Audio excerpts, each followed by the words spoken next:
summer winds down on the shores of Lake Michigan, a biker gathering like no other revs up. They've come to Milwaukee for a weekend celebration of an all-American brand, Harley-Davidson, and the company's 115th anniversary. The festivities begin with Flat Out Friday as boonies, hooligans, mad dogs, and more take to the oval. Saturday, the competition move outdoors. First, the dirt for hill climb as riders race the clock on 50 to 1200cc bikes. Then speed meets sand for a good old-fashioned beach brawl that salutes racing's early days. 115 years, countless stories. Buckle up for Harley-Davidson's 115th. 2 days of fun and competition that would make its founders, William and Arthur, most proud. 90 miles north of Chicago, off the shores of Lake Michigan, downtown Milwaukee, University of Wisconsin-Milwaukee Panther Arena, Flat Out Friday, celebrating Harley-Davidson's 115th anniversary. Presented by Sin 3. Sin 3 provides superior protection by resisting thermal breakdown. It stays fresh longer. Tonight, you'll be seeing the best in flat track, all racing around this 1/16th mile indoor concrete oval. 12 classes, over 170 entries. I'm Scotty Dibbler. Alongside is Lance Corey. Lance, welcome back to Milwaukee. I am stoked to be here on Harley's 115th anniversary. We have tons of classes tonight. Tell me a little bit about it. It's going to be a great night of motorcycle racing for sure. There are 12 classes. Let's take a look at them. We got them right here. We got boonies, pros, vintage. We have brakeless, vintage bikes, hooligans. We have a women's hooligans class, a JV hooligans class, Mad Dog, Goofball, and much, much more happening tonight. The 115th celebration of Harley-Davidson. Now, let's go to our sideline reporter tonight, Diana Dahlgren.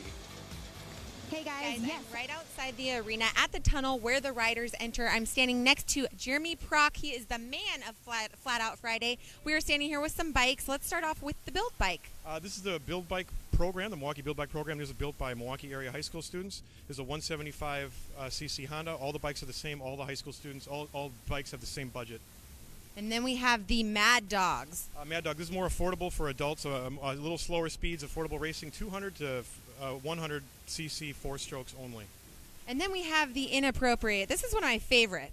This is a favorite. This is anything that should not be raced. Prince is, little did you know, an all-star flat track racer. You'll get to see him tonight.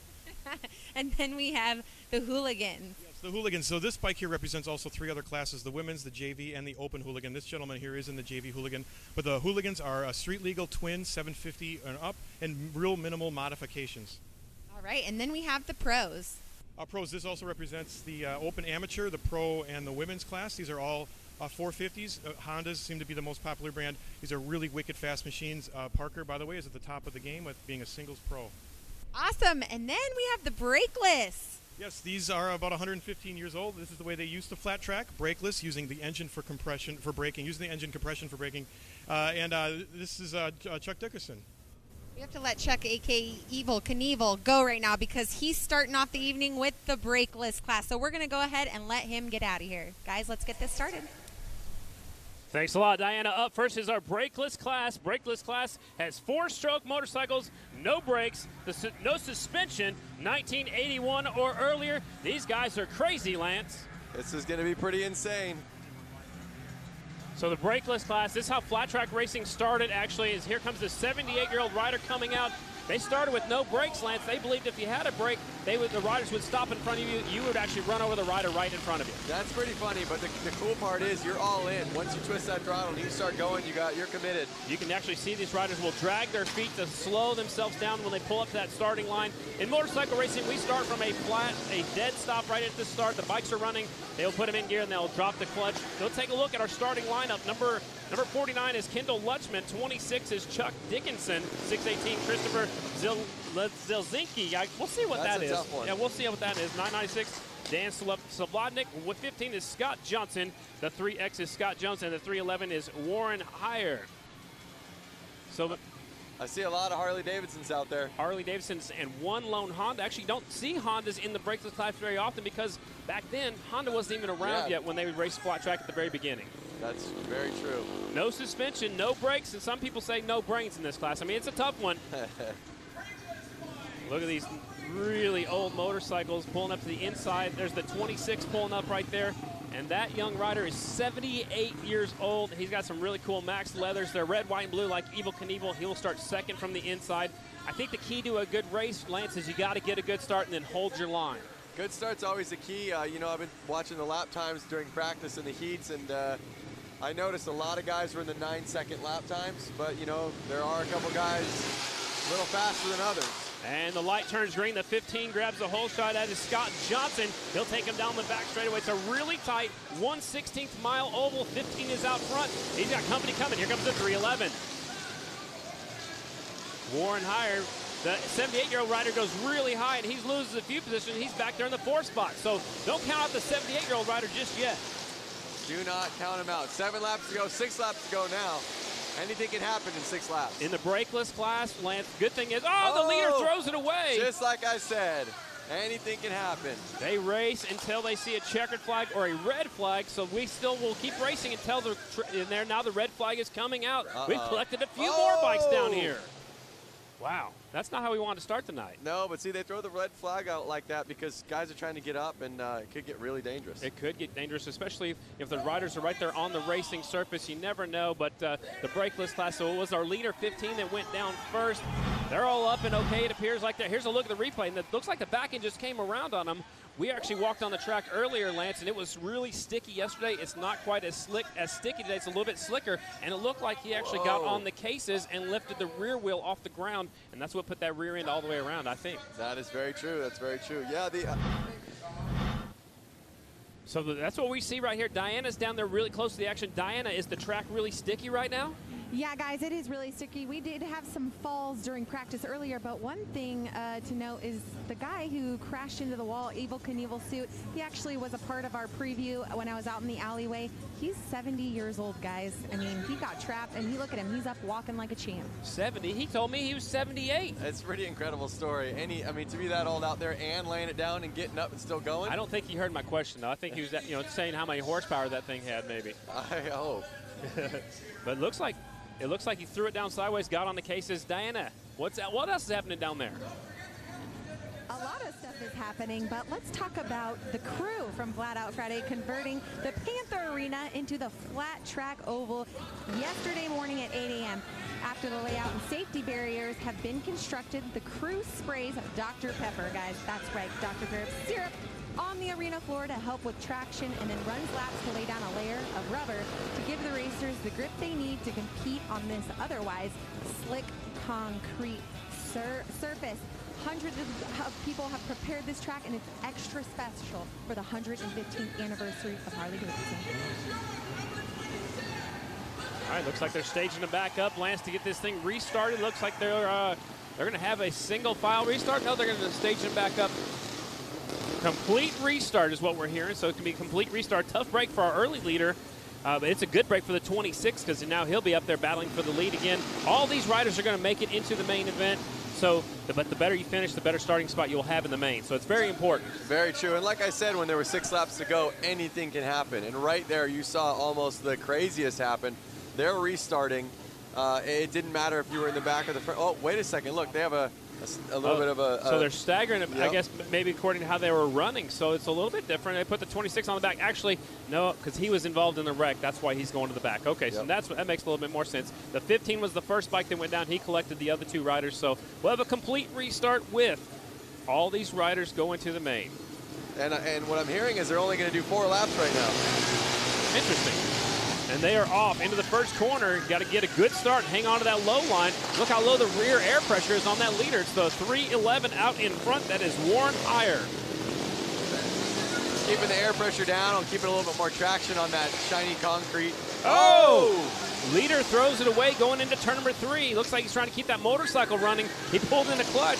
They will race until we see a red or a checkered. Lance out front now is the 618. That is Zielinski. Zielinski's out in front. And that is on the Honda right there. Again, no brakes. You can see there's no disc on that rear end. Yep, they're just on the gas and laying it over when they get in the corner. Hopefully that back pressure of the motor helps slow them down a little bit.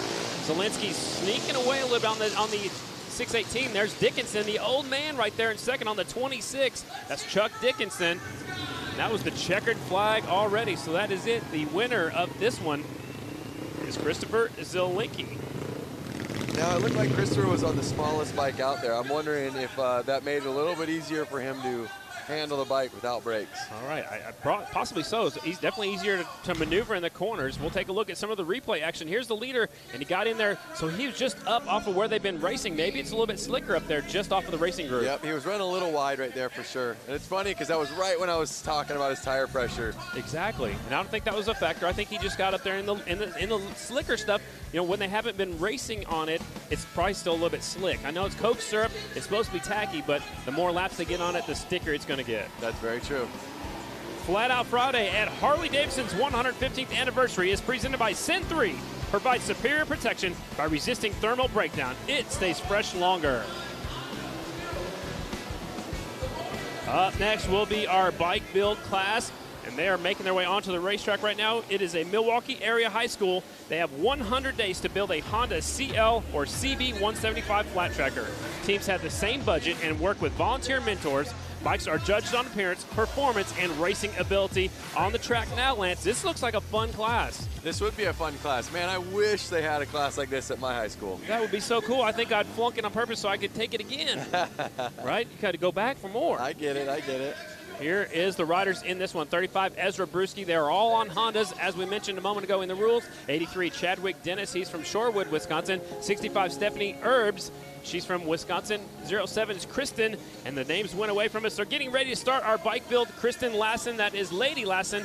The 05 is Leah Orloff. 65, Stephanie Erbs. 35, Ezra Brewski. The 11, Patrick Mishko, and they're off. 07, Brewski grabs the whole shot. This kid's a good racer, Lance. I followed him around a little bit in some of the amateur races, and he knows how to ride a motorcycle. Well, what do you know? You have a kid that knows how to ride and a kid that gets to build a bike in class. Man. Great opportunity. Living a dream for sure. He got a little bit sideways coming off the corners. When I talked to the riders earlier today, they said coming off wasn't so bad, but it was really slick going in. Yep, and that's what you noticed in the last race. Going into the corner is where he lost it. Absolutely. So Brewski's starting to sneak away just a little bit. Dennis right there in second on the 83 bike. That's Chadwick Dennis. He's from Shorewood, Wisconsin. Again, these are all Honda motorcycles that they build in class. There's your leader, Ezra. Looks like he's run into the corner a little bit wider, then squaring off right in the middle of the corner. He's getting into some lap traffic, and he goes around the 65 bike of Stephanie Erbs, and she is from Watawassa, Wisconsin, I believe. That's a mouthful right there. The one cool thing that I'm noticing on these bikes is you can tell the frames have been painted, the wheels have been painted. You can really tell they stripped these bikes down and really customized them. Kevin Clark just showed the field 2 laps to go, so he'll show the white flag this time by for the 35 bike, Ezra Brewski.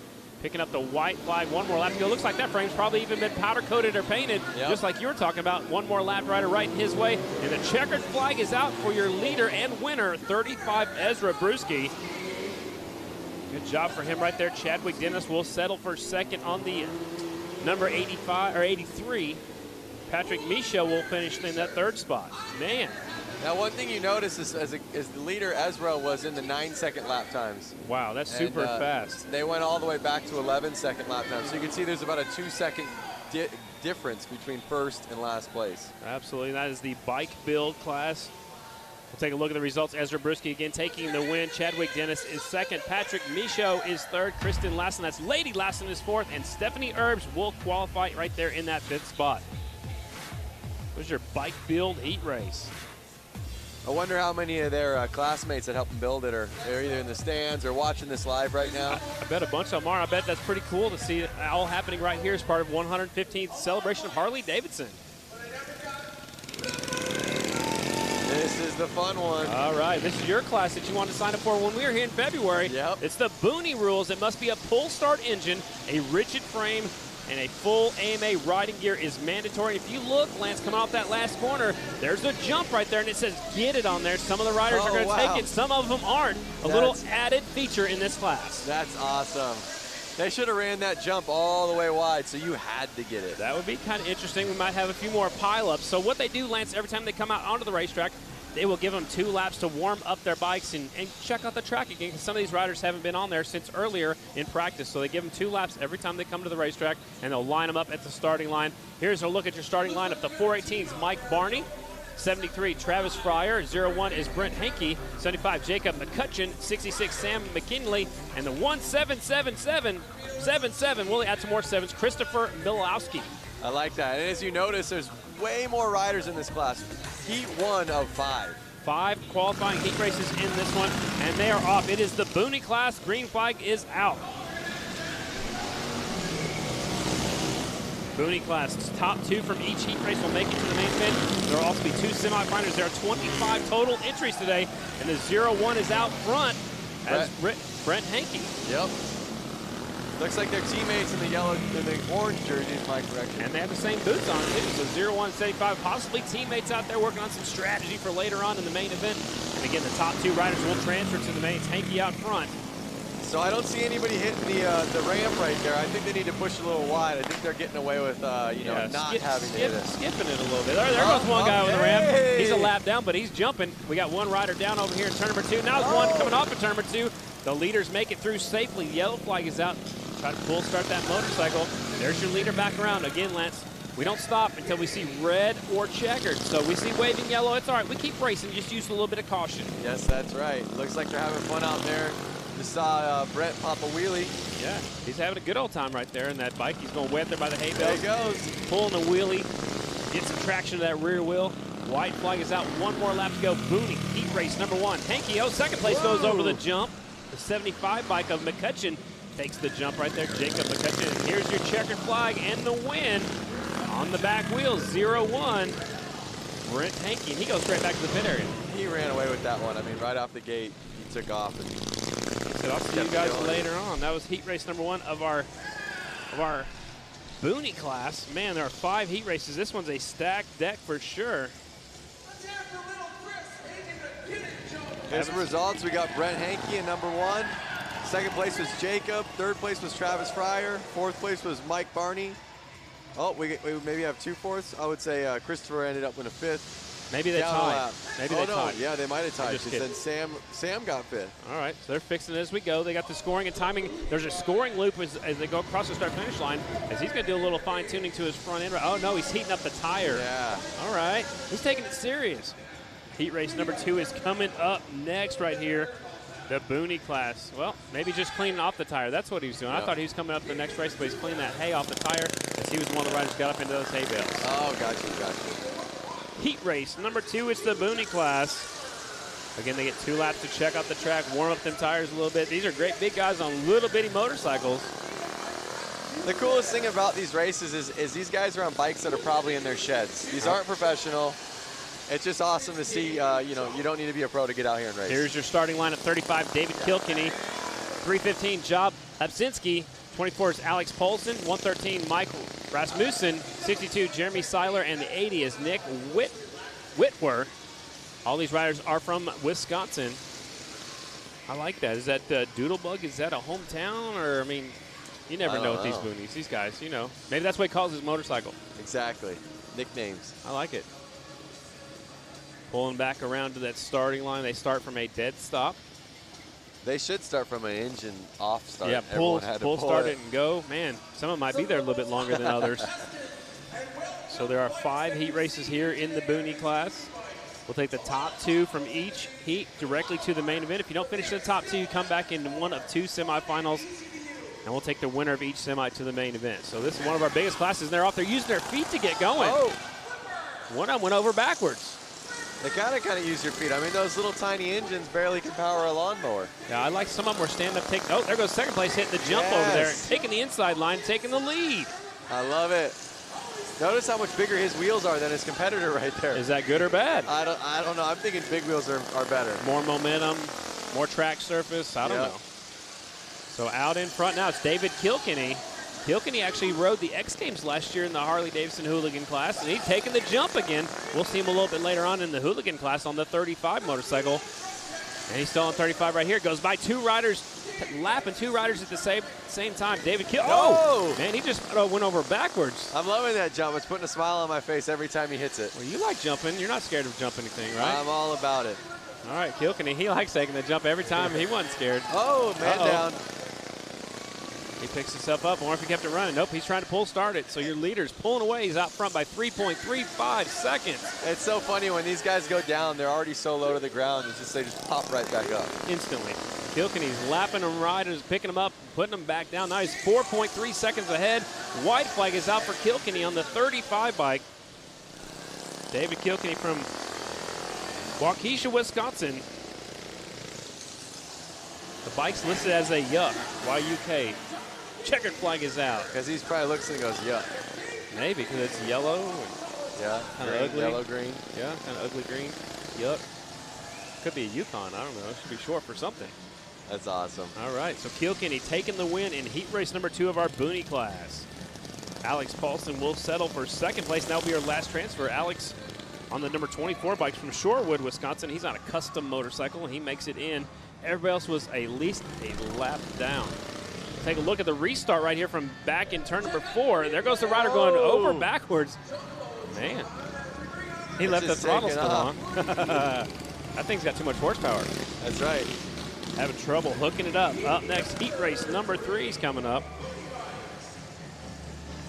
Boonie Bikes heat race number 3. Scotty, do you mind if I run down there and take a couple laps? Maybe Do it. race one of these? You got a helmet? I could find one. Can you handle both bikes? As long as you give me what number you're going to be riding so I can make fun of you. All right, Diana, you enjoying the boonies down there? Oh, of course I'm enjoying the boonies, but the biggest thing was that I feel like I could take both you on and beat you badly. Whoa. Challenge accepted. Challenge is definitely accepted. All right, let's do that next time we come up here in February. February it is. Bring it on. Sounds good. We didn't get signed up. We didn't get any practice. We don't have any bikes. We'll have to wait on that. Heat race number 3 is coming up next. You going to pick a winner this one? Well, you know, it's hard to say, but I see a bike that looks very similar to Kilkenny's. Are they friends? Is that Kilkenny's bike? Do they ride together? I don't know. I don't know. Could be. So heat race number 3, the 777 is David Mascari. The 99 is Anthony Bollinger. 73, Chad Brundage. 101, J.J. Flaherty. 142, Daniel Holbus. Also out there is the, looks like the 4 bike of Ike Ozurmba. And keep your eyes on the 101, J.J. Flaherty. He usually rides number 45. He's got 45 on his back. He actually won the X Games last year in the hooligan class. Look, he's doing a stand-up. He looks like he's doing a BMX start right there. 1 foot on the bike. Oh, look at it. It worked, too. Hopefully somebody's taking some notes right there. 142 slides into second, Daniel Holbus. But it is JJ out front. I follow him on social media. JJ rides, man. He's a pretty cool dude. Looks like his bike's bouncing a lot. He's kind of slipping out a little bit. Looking back at his competitors like, how much? Like, come on. Yep. Come on, let's race. Let's take a look over show. Looks like just having some fun out there, and that's what Flat Out Fridays are all about. It's all about the fun. Leader's trying to sneak away, so there's no suspension. So the bouncing's got to be the bouncing on the air pressure in the tires, right? Totally, yeah. Right well, on. like we said, they lower the tire pressure, but that's obviously going to cause a bounce if, you know, if their traction's not on par. Right on. Out front, J.J. Flaherty, 101 on his number plate. Uh-oh. Hear the crowd go crazy. One rider lost it going across the start-finish line. That was our second place rider. Now the leader's way out in front. Flaherty takes the jump. Dude, 2 riders down over here in 1 and 2. You think they did that on purpose? One guy ran into the other guy? Yeah, maybe. You never know. Everybody wants to transfer directly out of the heat race. There's Flaherty right there, your leader, wearing those all-white leathers. Remember back in the day, growing up and going to the races. Look at Flaherty's going way up to the high line. He wants to get jumping. Arrow, he's going to hit the speed. jump. Whoa! Oh, 1-footer. Throwing tricks. But they used to wear all-white leathers a lot in the old days because it was so hard to see. It was usually dusty out there, so I like the old-school all-white leathers. Sliding in there, stand-up, sliding in the corner. Here comes J.J. Flaherty to pick up the win in heat race number 3. So you're saying that they wore the white so that way they'd be seen on the track? Yeah, back in the day. Back in the day, you want to be seen because it was dusty. You didn't have the lighting like you do nowadays, so a lot of people wore white leather. So let's take a look at the replay. Watch the second place rider, 142, hitting the jump. One-hander. Landed on the back of his seat. Too much showboating right there. And it cost him a transfer spot. That was our second place rider, the 142, Daniel Holbus, who he actually still came back and still finished second, but he was way behind the leader. Flaherty taking the win. Holbus will settle for second. That was who fell off. Still got up and kept going. Probably because a couple other riders fell off too, Lance. Yeah, there was that crash again in the second the lap turn after 2. that, I Yep, believe. exactly. So it worked out good for him. Here comes the next heat. Already coming to the racetrack right now. Again, Boonies, there are 5 qualifying heat races with a top 2 to the main event. Again, they're getting a couple laps to check out the racetrack. Looks like there's only 4 of them going to make the start. I've got 6 of them on my list up here in the booth. Heat race number 4 coming this way. The bikes that are entered in this one, mostly from Wisconsin, but there's one rider from California. They're on mostly custom motorcycles. 56, that's Zach. Your guess is as good as mine. Lukey? Yeah, I'm going to leave that to the screen. 66, Sean Gordado. We'll see him a little bit later on. 7 is Indian Lindowski. 99, Adam Munzinger. 33.5 is Eric Munzinger. He's got a half number because it's maybe a half of a motorcycle. I don't know. 57, Ryan Sirocco. And he's on a Doodlebug also. That must be a motorcycle. Gotcha. All right. Some sort of mini bike. Absolutely. So, again, one rider from California. The rest are all from Wisconsin in this Booney Heat Race number 4. Top 2 to the main event. Looks like only 4 of them going to make the start. And they're off. Whoa! Oh. Man, that must be really tacky right there because that's where that other rider went over backwards in the last race. Into turn number 3. 57 is out front. Ryan Sirocco from Stevens Point, Wisconsin. That is the Doodlebug motorcycle. There goes the 99 around the outside, battling for the lead. A long way around, and taking the lead is the 99 at Munzinger. Notice nobody's hitting the jump on this race. Well, they saw what happened the last one, probably. True, very true. Well, that guy was showing off, though, but... All right, battle for the lead. Heating up as they go into turn number 3. The leader goes a little bit wide. Here comes second over the jump. There we go, All right. He must have heard you talking. I love it. Maybe he's got a speaker in his helmet. Here they come down the back straightaway. Still out front. Out front is Munzinger. Sirocco's in second on the 57 bike. Taking the high line. Look, he's got an all blue bright shoe over here. A lot of the riders will actually take real carpet to the bottom of their shoes. Yeah, 57, he's pulling off the racetrack. That was who was up there battling for the lead a moment ago. Uh-oh, looks like it's going to be an easy transfer, the 2 that are out there right now. Sirocco, tough break for him. He's off the racetrack now, so 99 still cutting around out there. One of them just got back on the racetrack. So Munzinger's out front on the 99 bike. All by himself. He's got at least a half a lap lead. There's the white flag out for your leader, Munzinger. Munzinger from right here in Milwaukee. And this bike's listed as Yamaha. Do they have Yamaha? Is that little? I don't think that was a full start. You must be racing another class that has Yamaha. So he waved to the flagman right there. That's Kevin Clark. Yeah. He waved to him as he went by. One more lap to go. This kind of looks like a victory lap. Munzinger out there on the 99. He should be jumping the jump for us. Maybe that was a checkered flag. That was a checkered flag. So I thought it was the white. Hard to tell up here where we're at. Way up at the top of the arena. So 99 takes it back to the pit area, and he is your winner. Munzinger takes the win. Indian Lindowski is your second place rider. And those will be your transfers. We'll take a look at our second place riders wipeout. There's the 57 bike right here. Going for it. Oh, it looked like he just lost his left leg in the back and just came around on him. So that was a tough break for him. And he took it to the infield. I don't know, maybe he lost power in that thing, but that's definitely going to cost him a little bit. We're on Booney Heat Race number 5, and they're coming to the racetrack right now. We should be right around Booney Heat Race number 5. That's where we're at. Oh, yeah, we added this one. There were so many. We had an added heat race. 257 is Tony Betts. 12 is Leonard Schwadrick.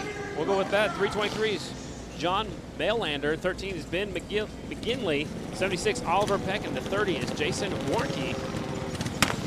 Most of these riders are from Wisconsin. A couple of them didn't want to give their hometown. Maybe they're not supposed to be out here racing. I don't know. Top secret stuff. Here they come pulling up to the line. 5th and final heat race of the Boonies. Pro motorcycles are coming up next, ladies and gentlemen. Light turns green, 257 with the hole shot. He's got company on the inside. Look at that white motorcycle. 76 taking the lead. That's got a big old gas tank. I like it. Looks comfy too, like a nice big padded seat. He's leaving his foot down out there. It's Peck out front, but he slips wide. New rider taking over the lead over the jump. 257. The jump cost him a little bit of time right there. Battle for the lead.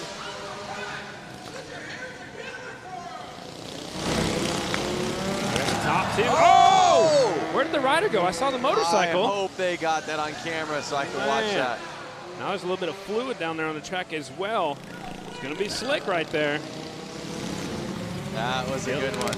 We saw the end of it, that's for sure. His front end looks all bent up. I don't think he's making it back out there. Probably not. Yeah, his pull start's out too. Both the rear ends locked up. Forks are bent. That thing's seen better days. That is very true. Pro motorcycles coming up next. Good battle going on still out here on the track. Top 2 to the main. Warnke is your leader on the 30 bike. 76 right here, the all-white motorcycle is in second. That is Peck. There's a look at your leaders who snuck away from everybody else right here. The 30 bike smooth sailing out there, just taking it easy. I like the bright green duct tape on his left boot. Checkered flag is out. Warnke will take the win. It's so awesome that this is live right now on Facebook, and anyone around the world can be watching this. I'm very curious. If you're out there watching this, please let us know. Where are you watching it from? And we're going to talk about some of the comments a little bit later on too, right? Yep, that's right. Are you on your couch? Are you at your house? Are you sitting at a train station? What country are you in? We'll take a look at the replay right here. Watch over the jump. This is the rider that was in second. Gets over, up, and went over backwards. And he kind of ghost rode the motorcycle a little bit. I'm glad they caught that. And I'm glad nobody ran into the bike. There he goes. Look at how much power the bike had. It just kept pulling him up into a wheelie. Almost took that guy's left boot off of him. Kept it going somehow.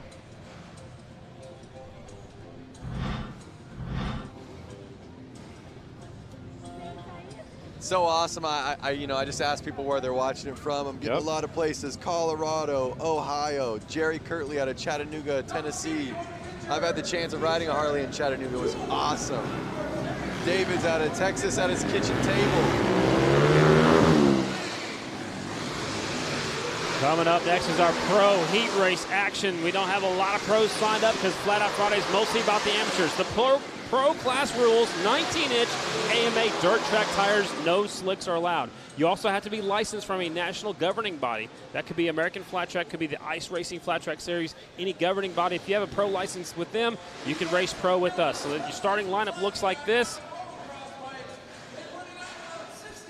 48, Cole Feely on a Honda from Stanchville, Minnesota. 25, Shake Knuth on a Suzuki. 57, Parker Lang. 222, Jeremy Orr. 28, Svensson. And they're getting set to go. Pro heat race. Into turn number 1 they go. You got to get a good start. It's a 57 out front. Parker Lang, he's from Wisconsin rider. He runs on the Grand National Circuit that I announce on a weekly basis. Lang out in front. There's Jeremy Orr, the 222, sneaking a peek on the inside. Check out these bikes. They have so much power with such a short track. You know, by the time they get on it, they're already laying it back down for the next corner. You barely have time to pick that left foot up and then get on the foot peg, and then you're putting it right back down. Yep. Parker Lang out in front. He's holding off a hard charge, and Jeremy Orr sticks it in deep and takes the lead. These guys need to jump out there right now. Yeah, that'd be awesome. I don't know if anybody take it unless they put it all the way across. Yep. Jeremy Orr out in front, the 222. Showing the way. 57 of Parker Lang right now in second.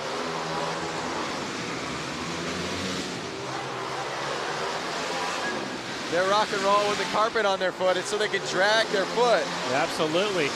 Orr sliding it out front. These guys are serious. They come here to win some money. 222 is Jeremy Orr. A lot of the... he opened up the door. Here comes Parker Lang. And Lang from Wisconsin takes the win right there. That's why you never give up. Wow, that was for the last... Yeah, that was for the win right there, coming to the checkered flag. These guys are serious. If the door opens up, you got to be there to stick that wheel inside and take that spot away. Parker Lang, who's from Wisconsin, takes the win. A lot of these guys are going to drive down the road to the Grand National in Springfield, Illinois. Short track tomorrow night. Some of these guys, most of these guys will be there with it. Watch them as they battle the turn. Lance, tell us about what's going on. Well, watch his front end on the 222. It's bouncing a lot, and it was bouncing there, and it bounced a ton when he got past. So here's a look at the final corner. Boom, boom, boom. So that's what caused him to go. He couldn't keep it down low. He pushed wide and opened up the door for the 57 to come on through. Yep, just like that. Gave it away.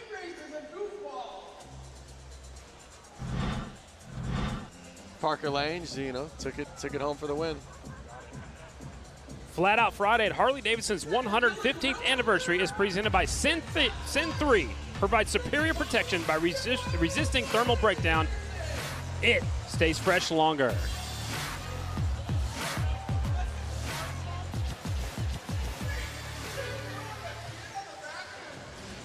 Do you know what's going on out there? Look at these guys. Is that a chicken?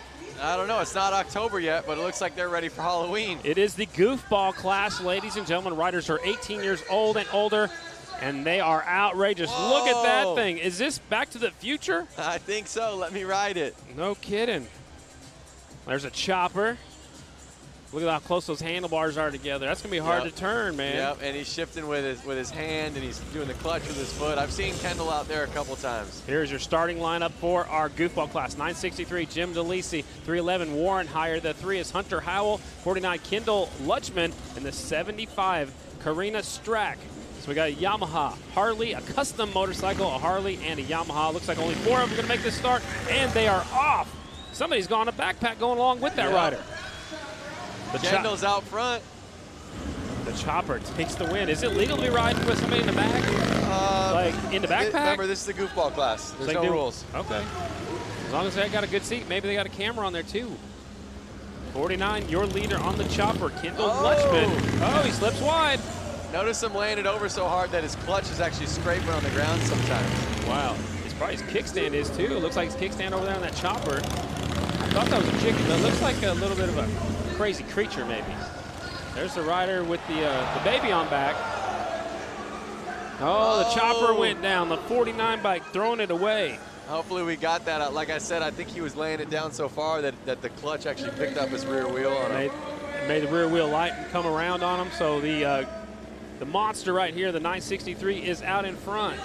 That is the Liesel. Jim DeLisle. Delisle. I don't know.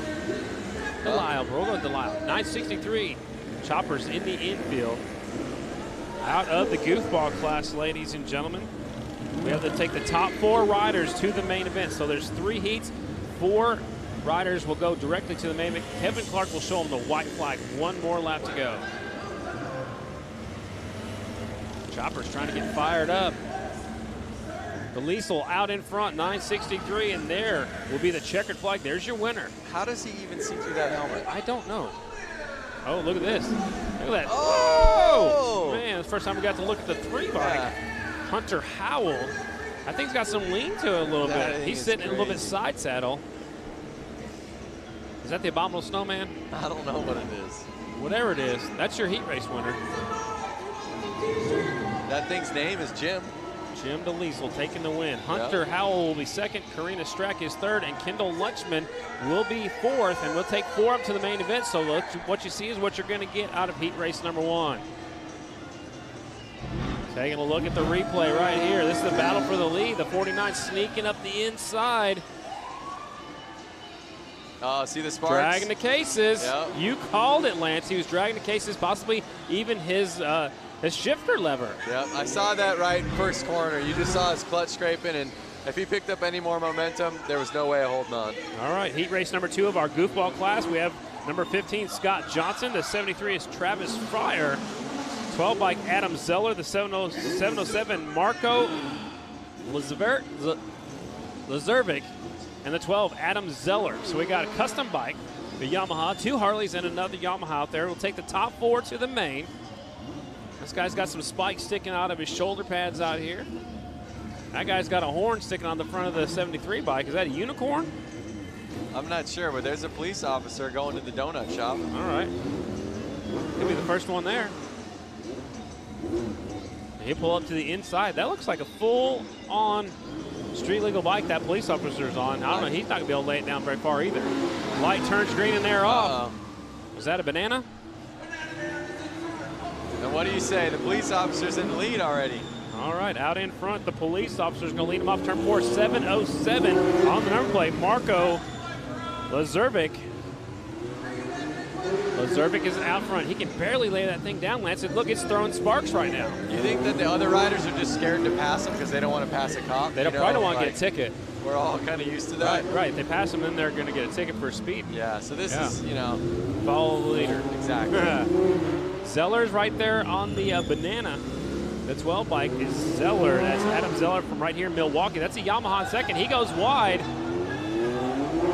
The banana goes wide just to keep from running over the leader. Oh, one rider's down. Looks like a Mad Max is down. Losing parts. Yard sale. Absolutely. Yard sale on the back straightaway. There's your leader back around. Oh, lights are on. Oh, he's in hot pursuit of somebody. He's unhappy. He must have got a call from the police station. That's a Harley-Davidson. Zervik out in front. I wonder how many officers right now are watching this on the live feed. Getting a little chuckle at it, almost wishing they were out there. Oh, second place got into the backside of the leader and went down. Look at him. He said, not so fast. You messed with the law. The law won right there. Yep. Oh, he's got his sirens on now. His lights and his sirens. Lazurvik out in front, 7:07 on the number plate. There he is, across the finish line and will take the win. He's got his police sunglasses on, red, white, and blue gloves. Second place is Johnson on the 15 bike. The Banana still got up and got going. He crosses the finish line right there. Zeller. Somebody's doing a burnout on the back straightaway. That's Mad Max.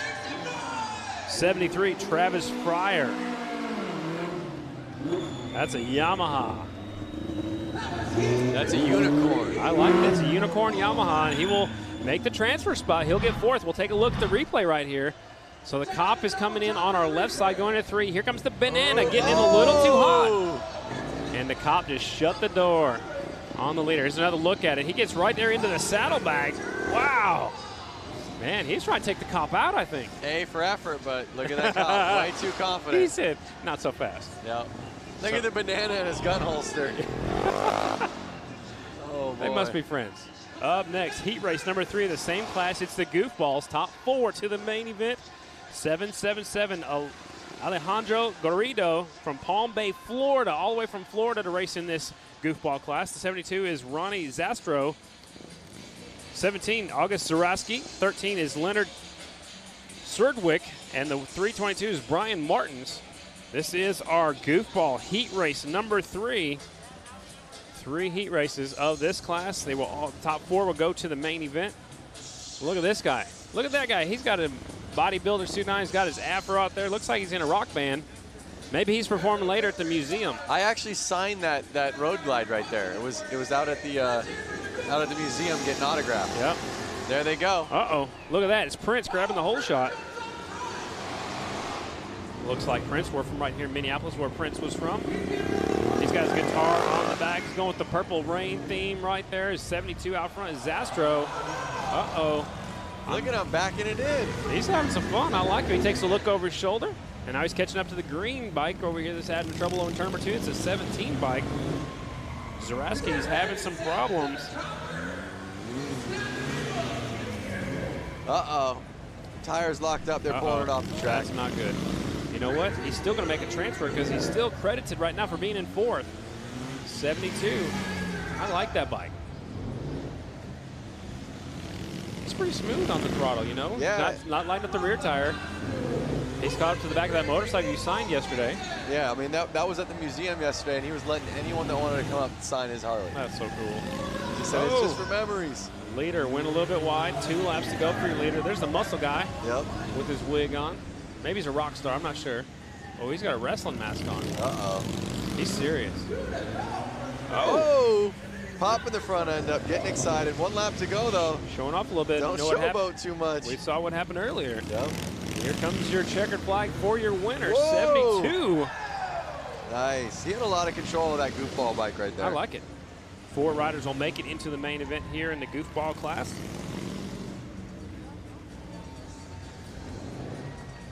Ronnie's looking real confident. I'm sure when it gets to the main event, he's going to be one of the guys to keep an eye on. That's for sure. He's going to be fast for sure.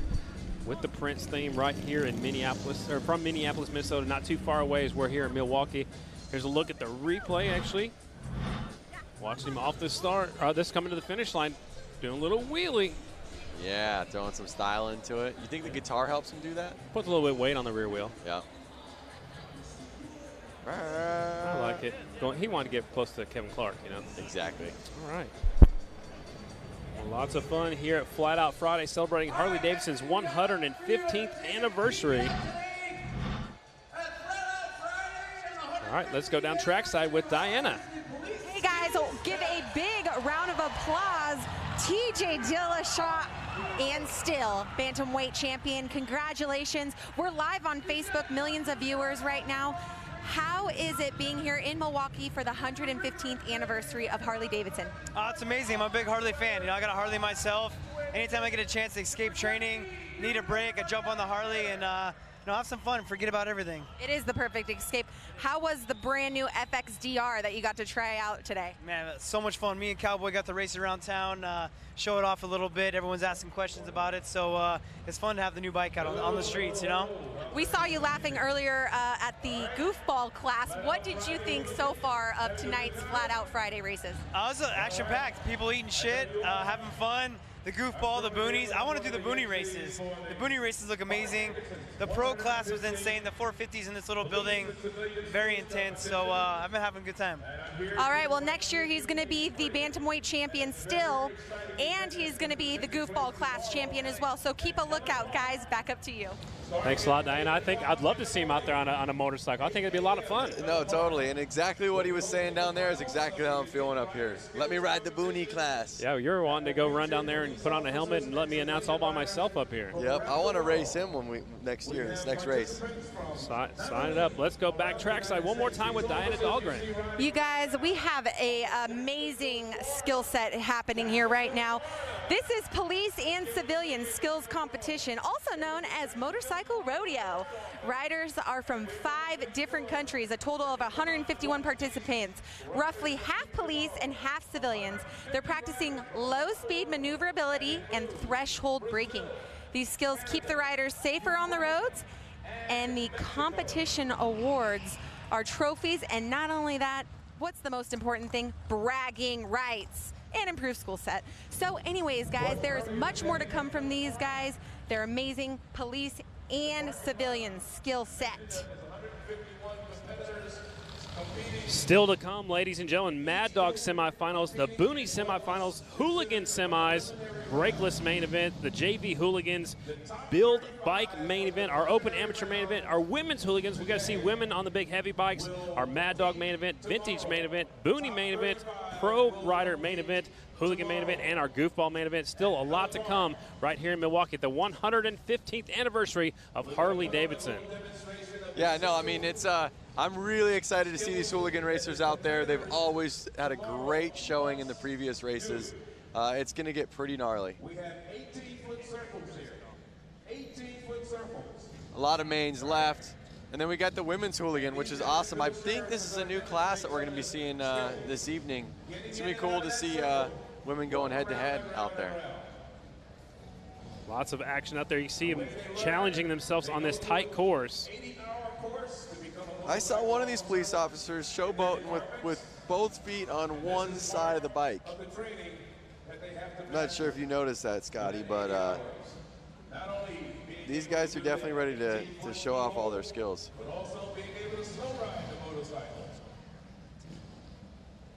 Let's hear from Diana and hear exactly what else is coming up this weekend besides the event here tonight.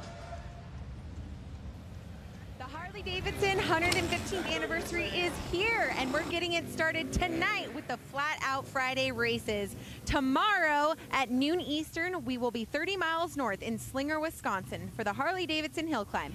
5 classes of bikes compete at Little Switzerland Ski Resort, where they have created not 1, but 2 hill courses to climb. The front side with multiple jumps and a mogul field to maneuver. Then the riders move to the back side of the hill for the 35-degree angled second run to really challenge their climbing skills. Again, that starts at noon Eastern here on Facebook Live. But we're not done there. What would Labor Day weekend be without a trip to the beach? I'm talking about Bradford Beach. Harley-Davidson has spent the last week turning this popular Milwaukee beach into a racetrack for the finale of our weekend celebration. 6 classes, including the Trog 45, Brakeless, Vintage Sportster, and Hooligan, will compete on this quarter-mile oval track on the shores of Lake Michigan. The Bradford Beach Brawl starts at 6 p.m. Eastern here on Facebook. A great weekend celebration, and we are bringing it all to you here on Harley-Davidson Facebook Live channel. Wow, that is incredible, and I cannot wait to see the hill climbing. Myself being a motocross rider, I would love to race up that hill. There's the jump, there's the moguls. some stuff that I look like I'd have a lot of fun on. Then I would love to be on the beach tomorrow afternoon because it's going to be a lot of fun too. So the journey, both literally and figuratively, have been one wild ride for Jason Rogers. The 33-year-old Alabama native has only been competing for 2 years. He drives from race to race in a one-time juvenile corrections vehicle, but what really drives Jason is a passion for riding. Every rider has a story. This one's just mine. 12-hour drive. I'm a journeyman electrician by trade, Wisconsin bound for the Harley-Davidson 115. Don't really have a lot of time to maintain a full-time job and travel the country, so I do odds and end jobs. Gonna go race some motorcycles. In the past 2 months, I've put 10,000 miles on my van, traveling around racing. We left Alabama yesterday at 3 o'clock, drove all the way through, made it here about 4 a.m. this morning, got a couple hours of sleep. Back here in the back, that's where I haul my bike. Up front, that's the cockpit / living room / kitchen. Doesn't have much. Got a spot up in the front where I can sleep. Got some solar panels on top so I can take my power with me and stuff, kind of live off the grid. It does have air conditioning, so kind of walking in high cotton with that. The van actually has more miles. Scarlett has more rough miles put on her. Scarlett, that's my girl. She's a 96 Sportster. It's a great bike. Somebody else, you know, it's probably just a couple $1,000 bike, you know, but to me, it's priceless. You're just looking for that perfect ride. Just really love riding motorcycles. I love everything about it. Not just the racing, getting out, just riding bar to bar down the road. That's the one thing that makes me happy. My cheeks are sore a lot of times after a race from grinning because it's fun. There's no paycheck off of this. There's no money out of it. You know, we go home broke. All the things the 12-year-old me ever wanted to do, I'm getting to do as a grown man. So it's pretty awesome.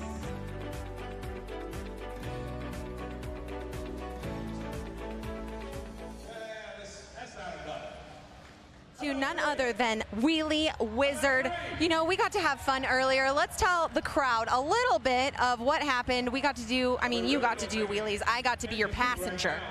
So you got to understand that an OGO gear bag is supposed to hold riding gear, but we can't help but put people in it. Diana, you're the next up. You got to do it again. We hope that the camera actually sees this makeshift rope here with a military clip of some sort into an OGO bag here. And guys, actually, I'm going to take a ride. So here we go. Diana's getting that OGO bag, Lance. You want to try this one? No, I'm happy sitting right up here. So, there we go. I'm going, guys. Although my 2-year-old daughter would love that little OGO bag ride. absolutely. So Diana's in the back with the Wheelie Wizard. He never puts his front wheel down. He is amazing. I've known him for quite a few years. He's got such good balance. That's incredible. Balance is hard on those little 50s. Hang on, Diana. Hey, guys, just to let you know, the police are right next to me. I think I might get arrested for this. It's highly illegal on the roads. Do not try this because you just don't. It's not. It's not safe on a not closed course. I think I might be going into the hay bale. Don't hit the hay bale. So the Wheelie Wizard pulling Diana around. I think the cop is following you. Actually, I think the cop might be a little upset, you guys. Uh-oh. I think you're going to get pulled over. All right, I'm leaning in. I'm leaning hard, you guys. Yeah, you got to be committed. We got some style. Oh! She left some rubber marks on the track. We left some rubber. Awesome. There we go. Oh, look at the officer That's how doing a it's done. burnout. Yeah, that is awesome. If you are watching live on Facebook, you better give a lot of likes if you can, a lot of comments about that one because I was a little scared. Wheelie Wizard, guys, take it away. Thanks a lot. Wheelie Wizard is awesome, dragging Diana around the floor out here at Panther Arena. Here's a look at the replay. She's a little bit sideways. She's dragging her credential and everything, Lance. Look at that. No, it's so awesome. So awesome. So what's going on Facebook? Check us out. Tell us what's happening. Well, right now, it's cool just to kind of see what everyone's saying. Let me take a browse. You know, I'm getting a lot of good people kind of shouting out their friends. Joe Swinley saying, good luck, number 42, Rich Heverly, in the Hooligans race. So That's a race I think everybody's excited to see, the Hooligans, and they are coming up. We're going to have some heated races with those guys. I want these people to tell us where they're watching from. You said on the couch, you know, in their bedroom, in their garage. What country are they watching from? We're going worldwide with this, Lance. No, there are people watching from all over the world. I got David Sprague from Huntington, Indiana. There's Simon Says. He's sitting here from New Zealand watching it live feed. So, I mean, around the world. I read places in America, and I read places, you know, 12, 14, 15 hours away. So it's incredible to see that, you know, that many people influenced and digging on the Harley-Davidson 115th anniversary. And here comes the next class coming to the racetrack. This is our Mad Dog class. There are three heat races. We'll take the top 3 out of the heat races to the main. There'll be 1 semi. We'll take the top 6 out of there into the main event. Again, this is our Mad Dog class. Mad Dogs. 100 to 200 cc's, 4-stroke motorcycles. The riders must be 18 years old or older. A race for adults to be a competitive at a more affordable level than open amateur. So if you don't want to jump in with both feet and buy a big motorcycle, you can jump in, start flat track racing on this little, a smaller bike. On your kid's motorcycle. Yeah, borrow your son's or your daughter's motorcycle and bring it out here and race. You know, it's open. You can sign up. You can sign up next year. Yep. Well, no, I'm going to ride the Boonie class. Are you allowed to race 2 classes? Yeah. I know Lady Lassen, she's running 3 different classes. So here we go. 01, Brett Henke, 11, Hitman, McManus on the 17, Charles Pipke on the 520, and Rasmussen is the last rider out there. What do you know? One of the smallest bikes is in the lead right now. Does that prove that it's man is better than bike? Do you see what I'm saying? Like, I don't know. I think it's easier to get off the starting line. Okay. Maybe. I don't know. New rider taking a look at the lead up the inside. Little bumping, little banging going on. They're rubbing elbows. So 520 was in the lead. That was Pipke. Now we've got a new leader of Henke, 01. We've already had a 01 win earlier in one of our other classes. Yep. Must be a popular number.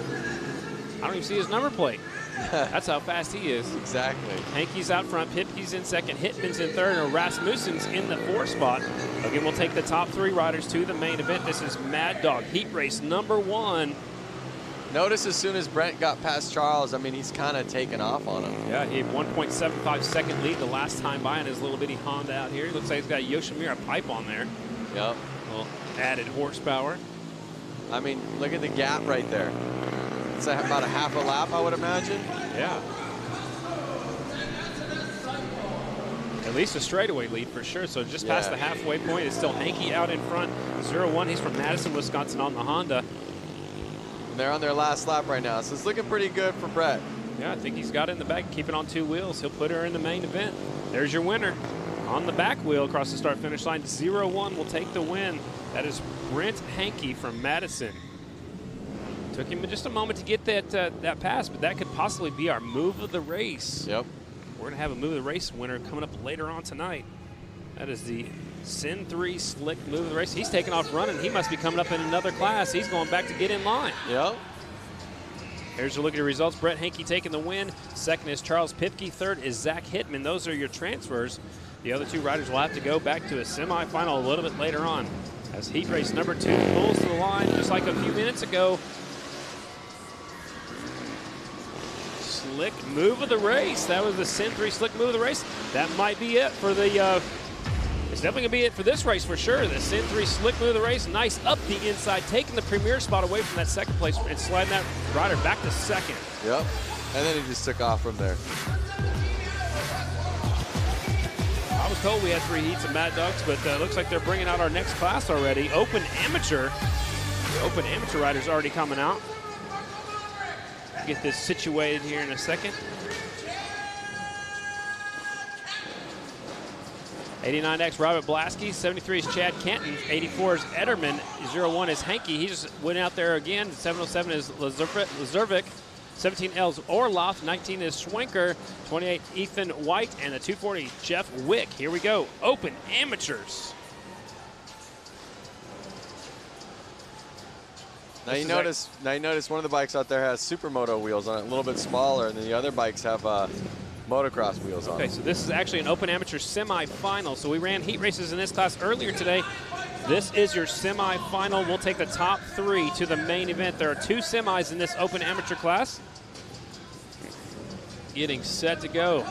Look how many they're putting on that starting line, Lance. That's going to be like a motocross style gate. Look how tight they are. Totally. There's going to be some banging, some elbow banging right here, bar banging. I think guys are going to get into it with each other.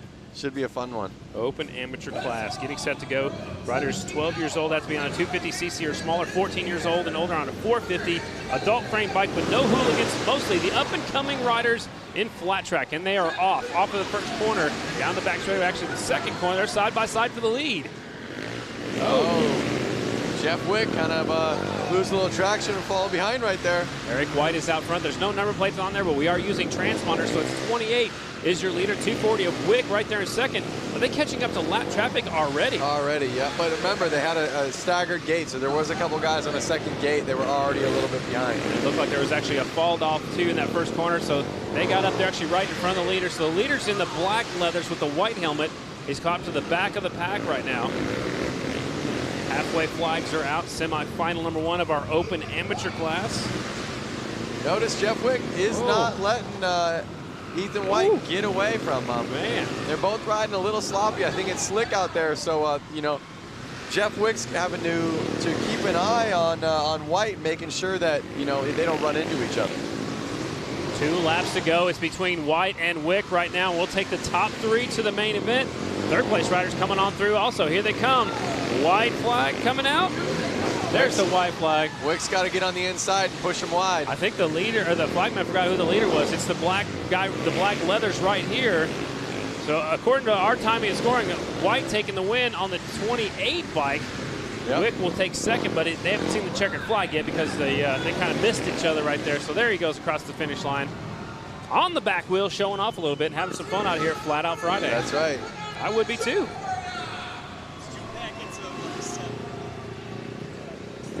Ethan White taking the win. Jeff Wick is second, and Blasky is third right there. And that is your 3 transfers. Oh, almost went over backwards.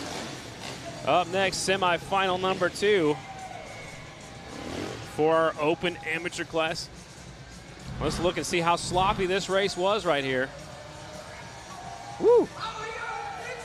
Second place rider got a little bit sideways right there. There's good form right there, sliding in the first corner, barely putting your foot down, but look how loose it is and how slick it is. I mean, that was making it real tough for Wick to try to, you know, really pinpoint how he wanted to pass him. I mean, they were just all over. And he puts it on the back wheel. Yep. That's what, you know, racers do that. They do that. Got to show off a little bit here at the Harley-Davidson Flat Out Friday, celebrating 115 years of motorcycles. Harley-Davidson started back in 1903.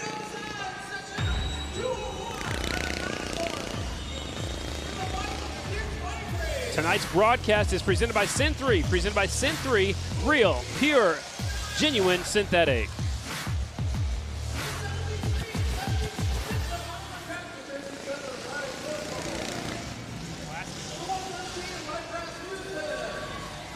Looks like the Booney class, semi 1 of 2. 99 is Bollinger, 73 is Brundridge, 315 Lapsinski. 33 and a third is Munzinger. 76 is Oliver Peck. 113 Rasmussen. 62 Jeremy Sealer. 57 Ryan Sirocco. And the 80 is Nick Whitwer. So there was already 5 heat races of this class. It's already been brought down to 2 semis. After the 2 semis, we're going to go and do the main event. All right. I'm glad you're here keeping me in line. Yeah. The 99 is here all the way from Brooklyn. There's the 33 and a third. Maybe a third of a motorcycle. What do you think? I'm not sure. He's ready to go. Look at him. Uh-oh, someone's got to buckle his helmet. Oh, you got to do that. Track safety's like, hey, put your helmet on all the way. Put your helmet back on. Tighten it up. Tighten the strap. I mean, I guess that's the thing is that a lot of guys, you know, in the Booney class, they kind of forget to be completely prepared because it is such a fun class. Booney semifinal. Okay, the Booney semifinal. There are 2 semifinals. We'll take the winner from each semi to the main. It's getting tough now. You got to win your race. And the light turns green, 113 with the whole shot. Into the first corner, 33 and a third, getting stuck in traffic. Remember the one with the big white gas tank right there in third? Lance, look at the inside move, taking over second. Totally. I love it. Looks like all the guys kind of skipped the jump this time. I think they like it, but it's not the fastest route. Rasmussen out in front.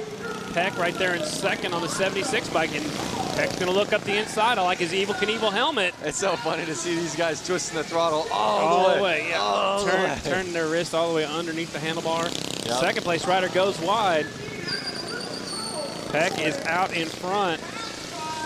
Pulling away. It's a 76 bike. Yeah. So one thing we can notice about these bikes is they don't have gears or a clutch. They're like centrifugal clutches. They just pull the throttle and it goes. So they can't shift either. So their power band is very long. That's why they're just wide Leaving open. it wide open as long as they can. Oh, he's got a hand brake right there with his left hand. You see that? He Yep. doesn't have a foot brake. He's got a hand brake. Yep. And some zip ties hanging off his bike. Hey, whatever makes it work. Peck is out There's a front. jump. I love it. 76 out in front. Oliver Peck should be picking up the white flag this time by. Here he comes off of 4. White flag's flying. 1 lap to go for your leader. 76 of Peck. Getting some lap traffic. He's going to try to set him up. Oh! Man. Cheap thrills. Cheap thrills. Checkered flag came out. Almost lost our leader right there. And our transfer is going to be the 76 of Peck. That's Oliver Peck on a custom motorcycle. I like that. Yep. Custom Evel Knievel white. You need one of those. I can hear him locking the brakes up going off the racetrack. Yep. Reaching down, turn the motorcycle off. They have to walk them through the hallways here. That's part of the rule book. So here's a look at the last lap, last corner on the replay right here. Get into the, Whoa, man. That almost was. That could have been a high side. Yeah, it was and almost you don't want to night-night. do that. Yep. Get in the back of somebody else. You usually go up and over the handlebars and put you on the ground real fast and in a hurry. So semifinal number 2 of our Booney class coming up next. They're already out there on the racetrack checking it out. Semifinal number 2. Got a bunch of riders in this one, Lance, and only the winner goes to the main event. That's crazy. Man, that means all these other people are going to be fans up in the stands just like you and I are. Here's a look at the lineup. 418 is Barney. 257 is Tony Betts. The 13 is Leonard Wildrook. 73 is Fryer. 323 is Mailander. 777 Mascari. 66 is McGinley. 1777 Milanowski. And the 4 of Orzumbra. Man, he's got some hard names, these riders up here from Wisconsin. Yep, they're all from Wisconsin, and we'll see how they do. They're getting lined up right now. So it'd be safe to say a Wisconsin rider is going to make the main out of this one? That you have, I think, a good chance of that being correct. Okay, perfect. Forever Two Wheels Company, I like that. On his jersey right there, he's got the Harley-Davidson number 1 on the side of his helmet. Yep. Staging him up. He's looking 777's ready to go. He's not even looking back. He's ready to go straight to the main event. He's focused. Over their front end, was his bike that powerful, you think? I don't know. That guy's got a Pabst Blue Ribbon shirt on. Here we go. Getting set to go. Booney, semifinal number 2. We will take the winner only to the main. The official down there making sure their front wheels aren't across the line.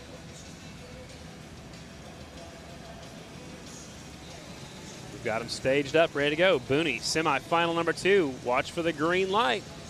And like you said, Lance, there's no clutches, so you got to just twist that throttle and let it pull into the corner. Number 73's, number plate's bigger than his wheels. It sure is.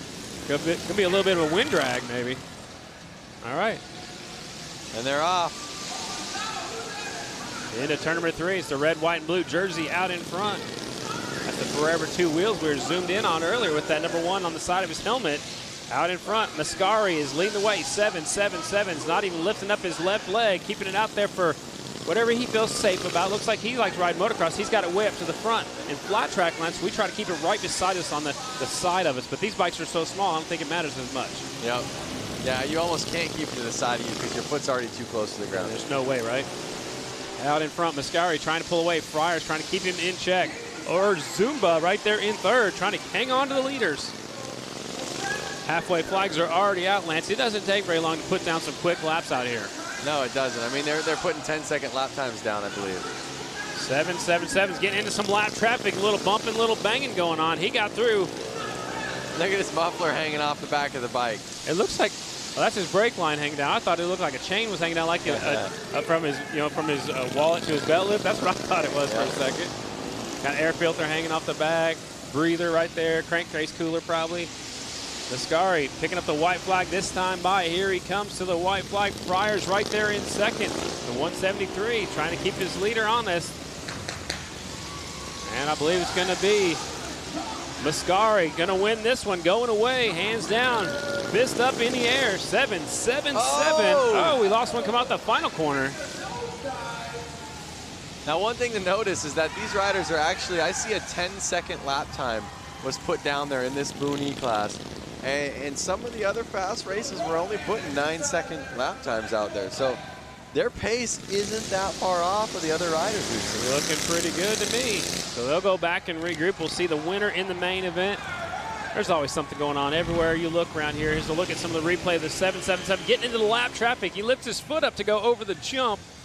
And this guy's like, hey, where'd you come from? He's like, hey, I'm lapping you. He's probably just checking out that #1 Harley-Davidson sticker on his helmet. Checkered flag, fist in the air, red, white, and blue jersey. Oh, and there's a look at the crash right there coming out that final corner. Some pieces come flying off. So Boone semi-final #2 is in the books.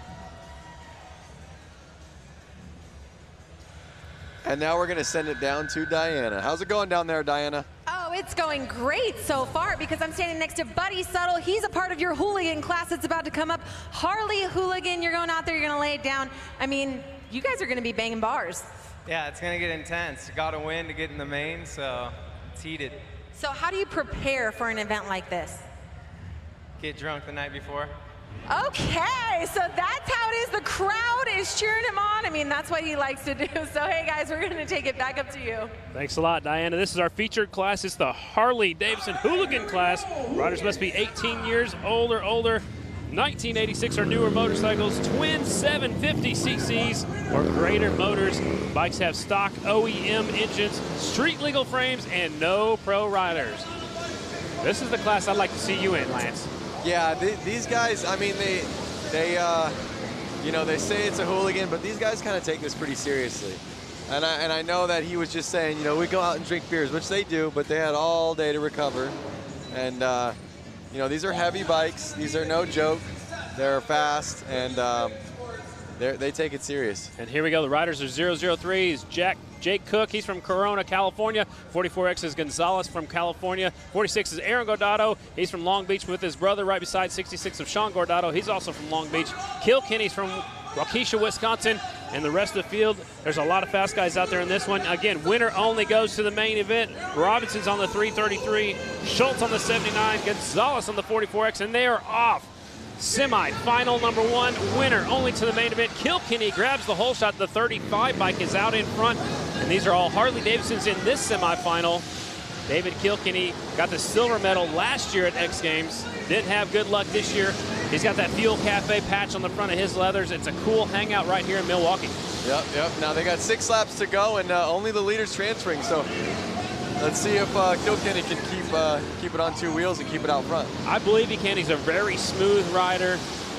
Looks like he dives into the corners really deep, sliding in really deep, using that left foot to lay it over and slow down, scrub some speed off into the corners. There's a good battle heating up for second place. Gordado and Vasquez going for it. Gordado hanging on to that 2 spot. Vasquez sneaking up the inside, but there, back to the leaders, the 35 of Kilkenny.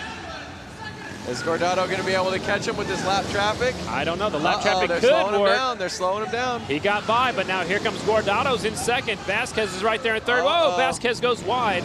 And maybe a two-man horse race now. 1 lap to go. I don't know. Kilkenny's probably going to be able to hang on to it.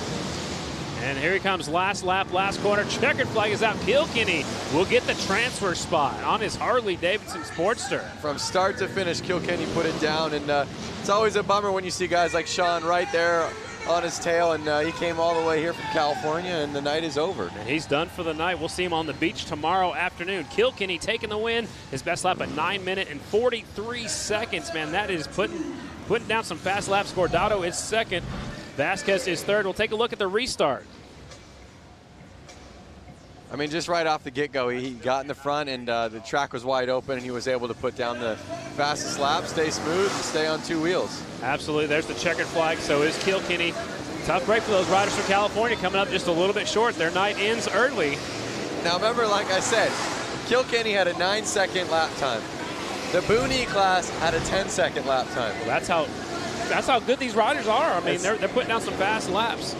It's pretty incredible to see how close all the different classes are. Semi-final number 2, 71, Patrick Evans from California. 17, Sam Fisher from Wisconsin. 22 is Henley from Alabama. 142 is Holbus. 100 is McDonald. 71 is Opperman. 38 is Rydell. 50 is Vansryk.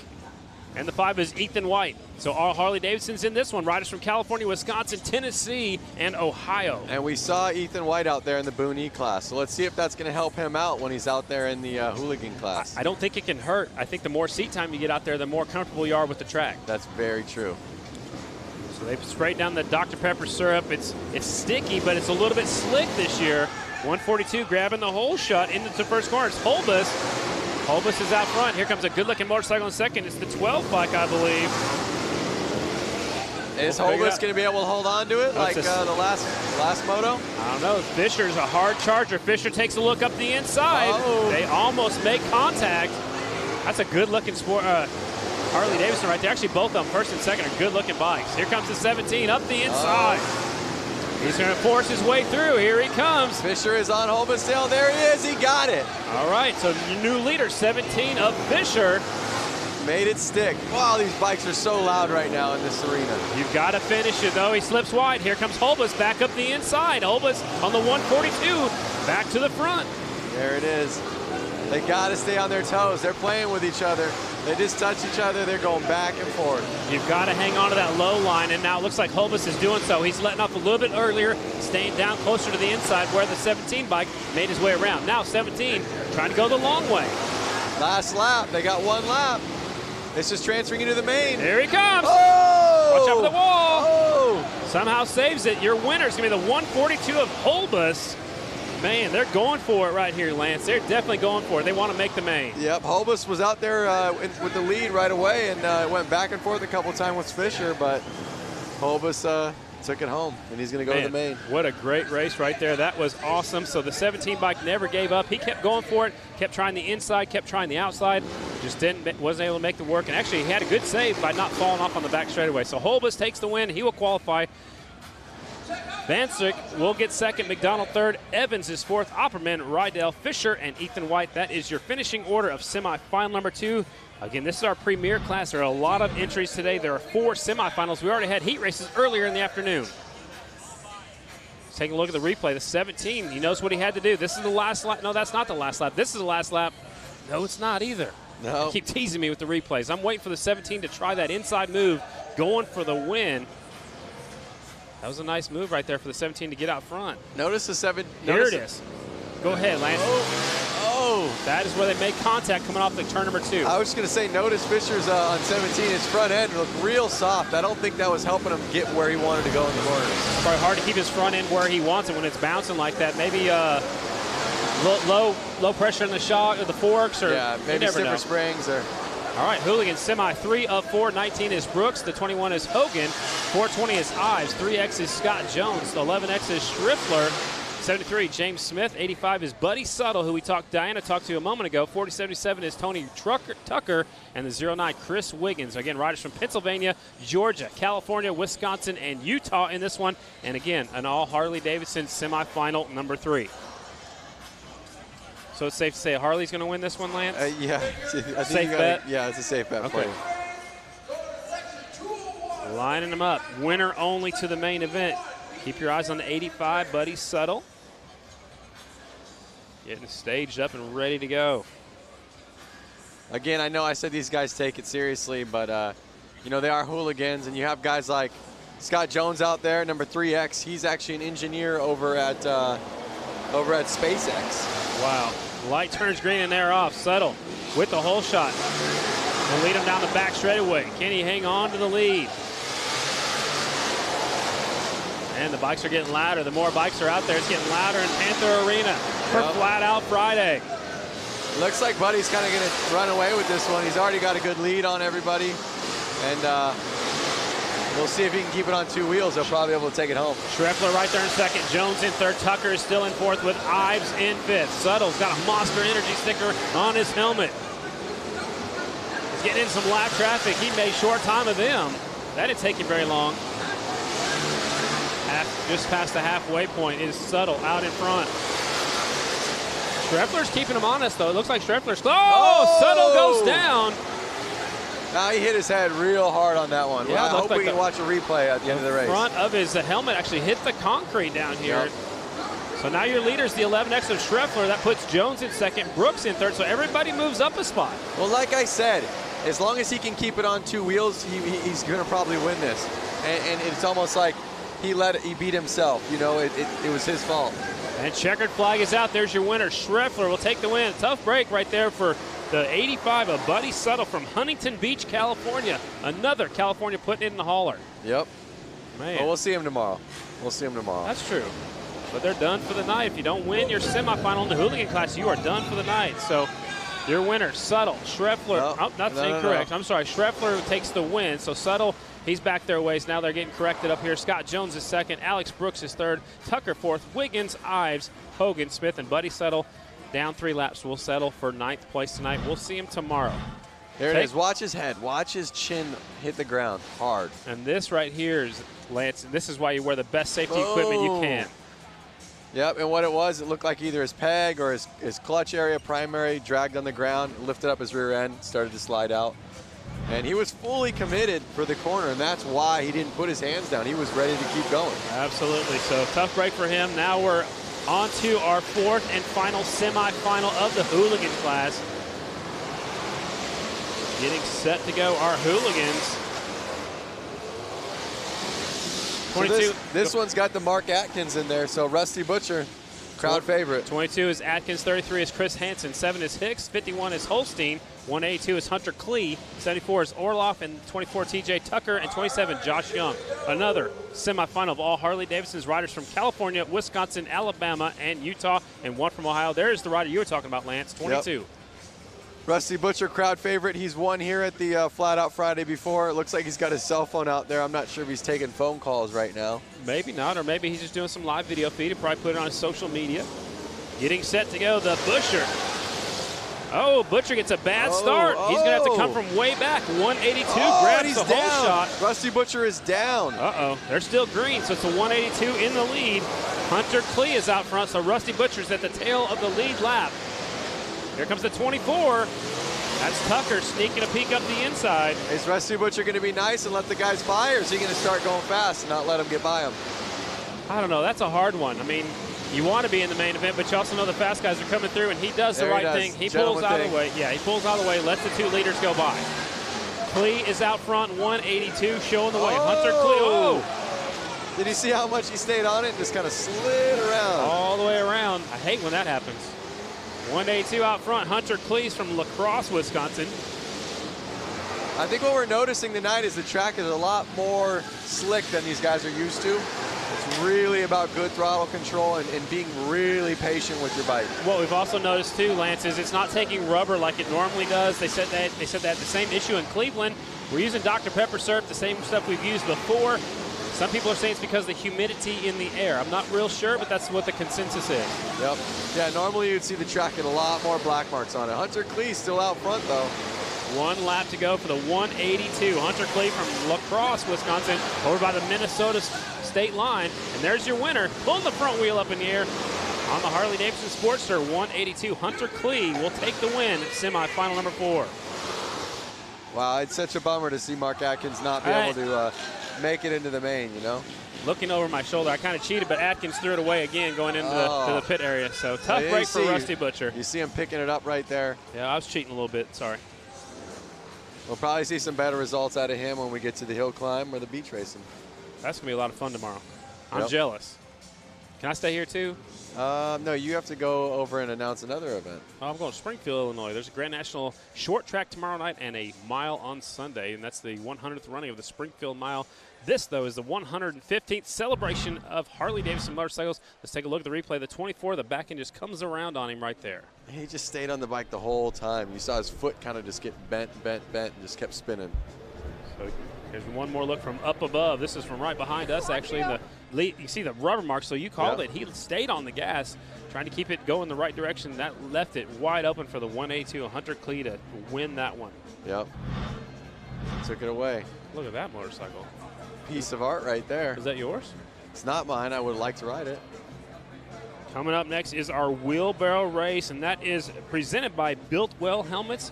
The wheelbarrow race is something I've never seen before. It's a human wheelbarrow. So one person hangs onto the axle, it's sticking all the way through, and then another person runs behind them holding their legs, and it's a one-lap race right here. So, again, it's sponsored by Built Well Helmets. They're all wearing protective helmets, and I highly recommend it. This is going to be fun. Shoot, So Diana's going to be down there with us. We're going to hear her talking about the race. Diana, what's happening down there on the track? All right, guys, well, I'm giving you the play-by-play down here on the course, and it looks like they're stretching out. You know, this is going to take a lot of human connective tissue is what I'm thinking. So we're going to go ahead, and I'm going to tell you guys the breakdown. We have our current racers right now that are lining up with the tires and the Built Well helmets. We have a Blondie, we have a guy with a bronze helmet on. We got some of our Harley-Davidson Freedom interns. It looks like Alejandro. And then we have a couple more guys, and they all have our beautiful Built Well helmets. Oh boy, the blonde girl is off. And okay, number 44, Jacobson, is the guy who's holding her legs. And I'll tell you what, I think he's racing in tonight's events because he is serious about winning this. Woo! Full motocross boots too, running. Full motocross boots. He has his duct tape on. He's walking it across the because finish line. He knows that he's winning. So basically, she has strong arms, a wonderful helmet. Everyone else eats it at the finish line. And let's go in for an interview.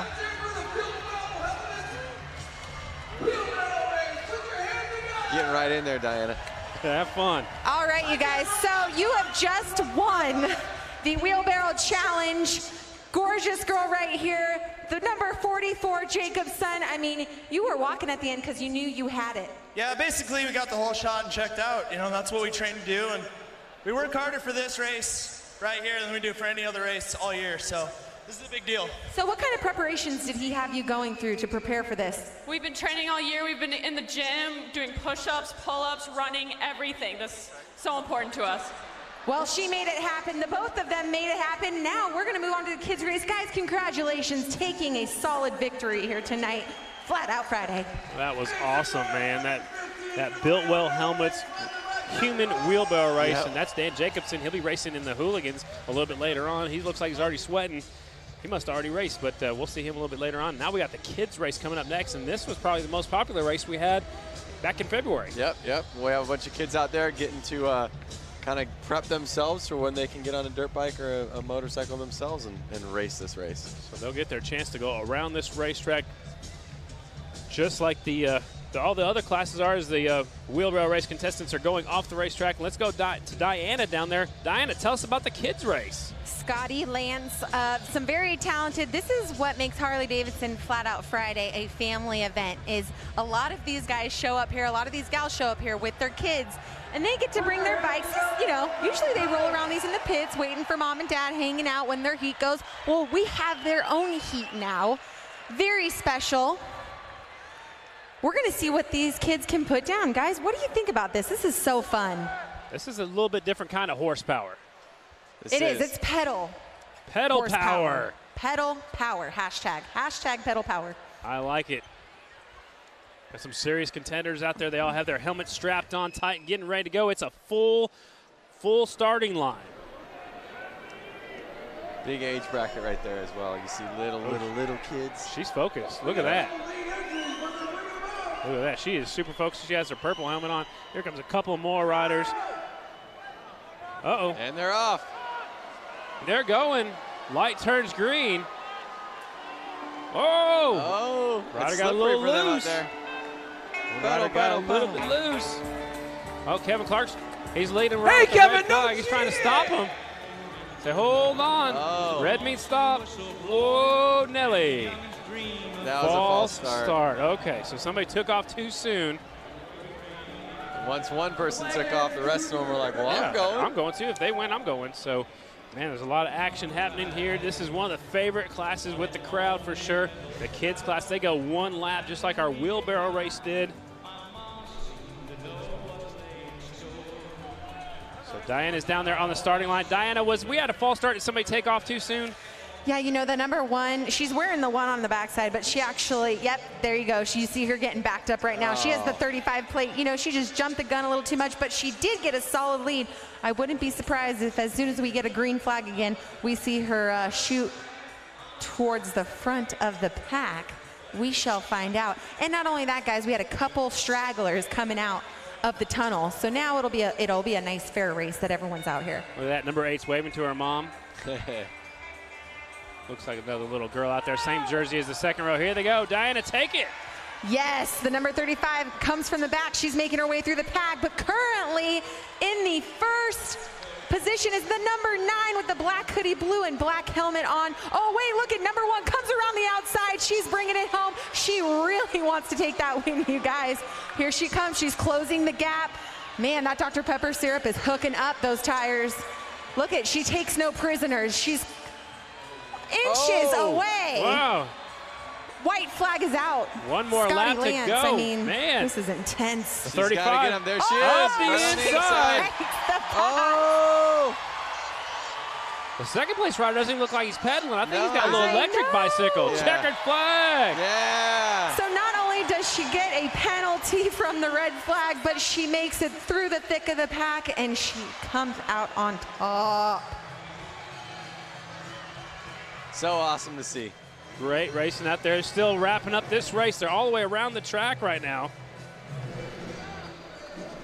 Number 1's going to go down there and talk to Diana. We'll talk to them. We want to see what they look like without their helmets right now, trying to get those kids gathered up. It's just like herding cats. Lance, have you ever tried to do that? Yeah, no, I have not. How many kids do you have? Just one? Kids, I got 1 kid, but you said herding cats, I right? did, yeah. Herding cats. I was just saying, but you know how hard it is just to keep up with one kid. Yeah, one kid's hard enough. This many, it's like herding cats right here. What's going on? Oh, a little track meeting. She's going a little prep, talking it over right there. Diana, take it away. We are here with Morning, and you know what? I loved your helmet. You were my pick of the night. How was it out there on the course? Good. Did you have fun? Yeah. Did you like riding your bike out there? You got the Barbie bicycle edition. Okay, who else do we got here? Okay, you took the victory even after having a penalized start. Are you feeling pretty good? Yeah. Tell us about it. Let's walk us through the race. That was some serious strategy. He was a little hard to pass, but it had the line, so I had it. Guys, give it up.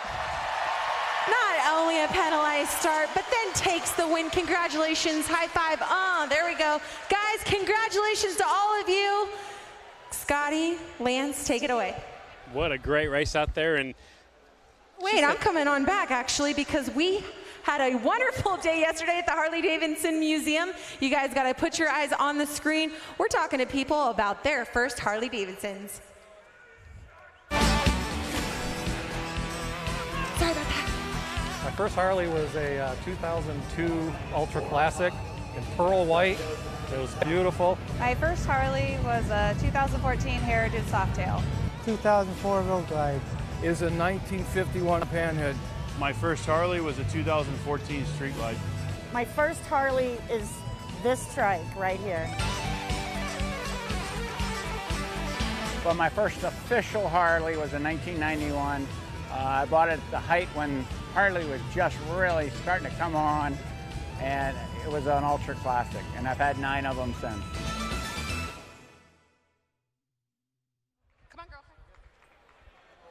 My first Harley, my first Harley was was actually when I was 16, right when I can get my license. I made a custom Harley. It was a rigid, and it had an Evo engine in it, and I used to ride it so much that the gas tank would fall off. I mean, I built it myself. And then finally, in 2013, I bought a Dyna. I still have that Dyna. I love it. It is tried and true. I've ridden to Sturgis on it. It's never going to leave my garage. I'm going to own it and give it down to my kids. Love it. Love my bike. I'm really curious who's watching this right now on Facebook Live. What bikes have What was your first bike? Do you have a bike? Do you want to buy a bike? What are you looking to get? My first bike was the 100th anniversary. It's a Softail Deuce, the black and gold. It was beautiful. I didn't want to let it go. I let it go. I got 2007 Harley-Davidson Street Glide, so that's what I have right now, and I don't even want to let that one go. Yep. All right, let's go trackside with Diana. Guys, you know what? The first Harley that I got to ride was a 98 Softail Custom. It was my mom's, and I'm not going to lie to you. I stole it at midnight. But anyways, I'm standing next to Bridget Whitwer. Amazing story that she has. She was here at Flat Out Friday back in February of this year. Tell us the story, because you were just watching the races, and now here you are. Look, you're getting ready to race. Yeah, so I was at Flat Out Friday last February up in the cheap seats, and I saw the Mad Dog class, which is the 125 or less youth stock frames. And I was like, oh my goodness, I could do that, and I want to do that. So that's why I'm here. And not only that, you have a child, from what I heard, son, daughter? Yep, my little son, LJ's 3. And she is putting it down, representing for us moms out there. Give a big round of applause for Miss Bridget here. Stay safe out there. Thank you so much for coming out to Flat Out Friday. Yeah, thank you. I'm excited. All right, guys, take it away, because we're getting ready to go back to racing. That is so awesome that she went from the stands last race, and now she's out there racing. I've been saying this every time I come here. I'm going out for the Boonie class. I hope someone lets me do it as well. But I'm back here on Facebook Live, and I am reading a couple people, all their bikes that they got. Eric Edwards' first bike was a 1994 Electric Glide. Ricardo Marino, my first bike was a Sportster 2005 1200 Custom XL. So cool to see riders on here watching the show that had started with Sportsters or started with road glides. I'm seeing tons of different years. 2006 from Eric Sterner. I even saw a 1958 Sportster from Rich Kreider. So it's just cool to see so many different year bikes. And again, Harley's been around for 115 years. It's incredible. And imagine to think, who bought a bike back 115 years ago, and could you imagine what they would talk about Harley today? It's got to be incredible. Incredible. So it's time for our brakeless main event. And in the rules for this class, there are 4-stroke motorcycles, no brakes, no suspension. The bikes are 1981 or earlier. We saw their heat race just a few moments ago, and they're getting staged up for their main event. And against the brakeless riders, 618 is Christopher Zielinski, 26 is Chuck Dickinson, 78 years young, 15 is Scott Johnson, the 49 is Kendall Lutchman, 996 is Dan Slavodnik, and the 311 Warren Heyer. Getting set to go. Main event for our brakeless competitors. They're going to have to rely on stopping, letting off the throttle a little bit early, using the back pressure to slow them down. Take it nice and easy into the corners, and then get on the throttle coming off the corners. You can see him keeping that thing running right there. He's got BSA Tank on there. On our entry list, he's listed on a Harley-Davidson, but the Honda will be on the pole. It's a 618. He won the heat race. That's Christopher Zielinski. Here comes the youngster, Chuck Dickinson, 78 years young. Those Max leathers, red, white, and blue. Looking even Eagle style. There's the 15 pulling up third, Scott Johnson. Remember, he was in the lead in the heat race. There's the 49 of Lutchman, 996 Slavodnik, and on the outside, 311 of Heyer. This is main event style right here at the 115th celebration of Harley-Davidson, Milwaukee, Wisconsin. Getting set to go. Main event for the brakeless bikes. 311 with a hole shot from the outside. Here comes the 26 up the inside, but it's the 311 out in front. So awesome to see. I was noticing a lot of these guys. Look, he's got a shifter on his tank. These bikes are so old, it was before they had foot controls necessarily. Hand shifters. Oh, looked like he caught his foot a little bit. Here comes the youngster up front.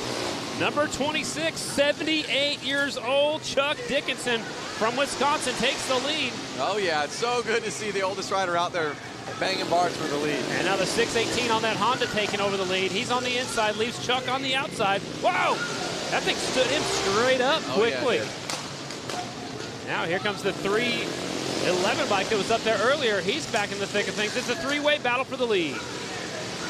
Let's go, let's go. Are we going to see anybody play There you go. Oh! Yeah. Oh! He's down. Got into the back tire and went down. 311 Might have had the move of the race, taking the lead, but then the 618 threw it away, going for the lead. So it's the 311 out in front. Warren Heyer, Lannon, Wisconsin out in front. They keep going. Again, they keep going until they see Redder Checker. Looks like he's kind of on cruise control right now, the 311. The 26 is still right there. Chuck Dickinson trying to make things happen. Come on, Chuck. I want to see you on the top of the podium. Here he comes. He's up the inside. He gets by the lap rider. And he gets by the leader. Whoa! Running him wide. Come on, Chuck. You got this. Whoa, watch out. There he is. Chuck, the oldest rider out there in the lead. Taking the lead. Uh-oh, is somebody hurt? I think we might have a bad injury. Watch out. We'll keep on going until we see red or checkered. That's who the 311 got into, the rider that went down the 618. Yep. White flag for Chuck Dickinson. Come on, Chuck. You got one more lap. Let's make history 78 here. years old. I sure hope Diana gets to interview this guy. This is incredible. Checkered flag right there. Chuck. 78 years old. Good job. Good news is 618 gets back on his feet. A crowd comes to their feet here in Milwaukee. 78 years old. 26 taking the win. Chuck Dickinson. Remember, we talked to him on our way up here to the booth and asked him how old he was. I don't know if he exactly heard my question because I heard 70 and I heard 78.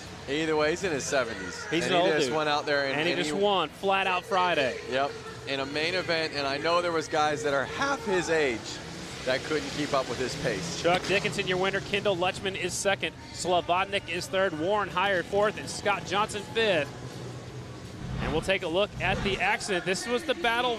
Oh, this is the leader when he gets into the right.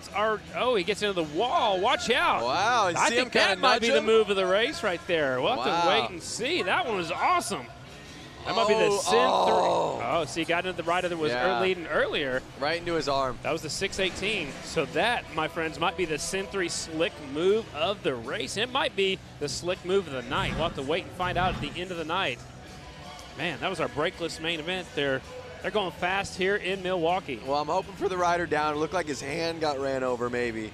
So definitely praying for him and that nothing too critical happened. He's just got a bruise. He's getting a little bit of attention right now. They're also doing some work on the track right now, trying to get this little slick spot off of the racetrack right now.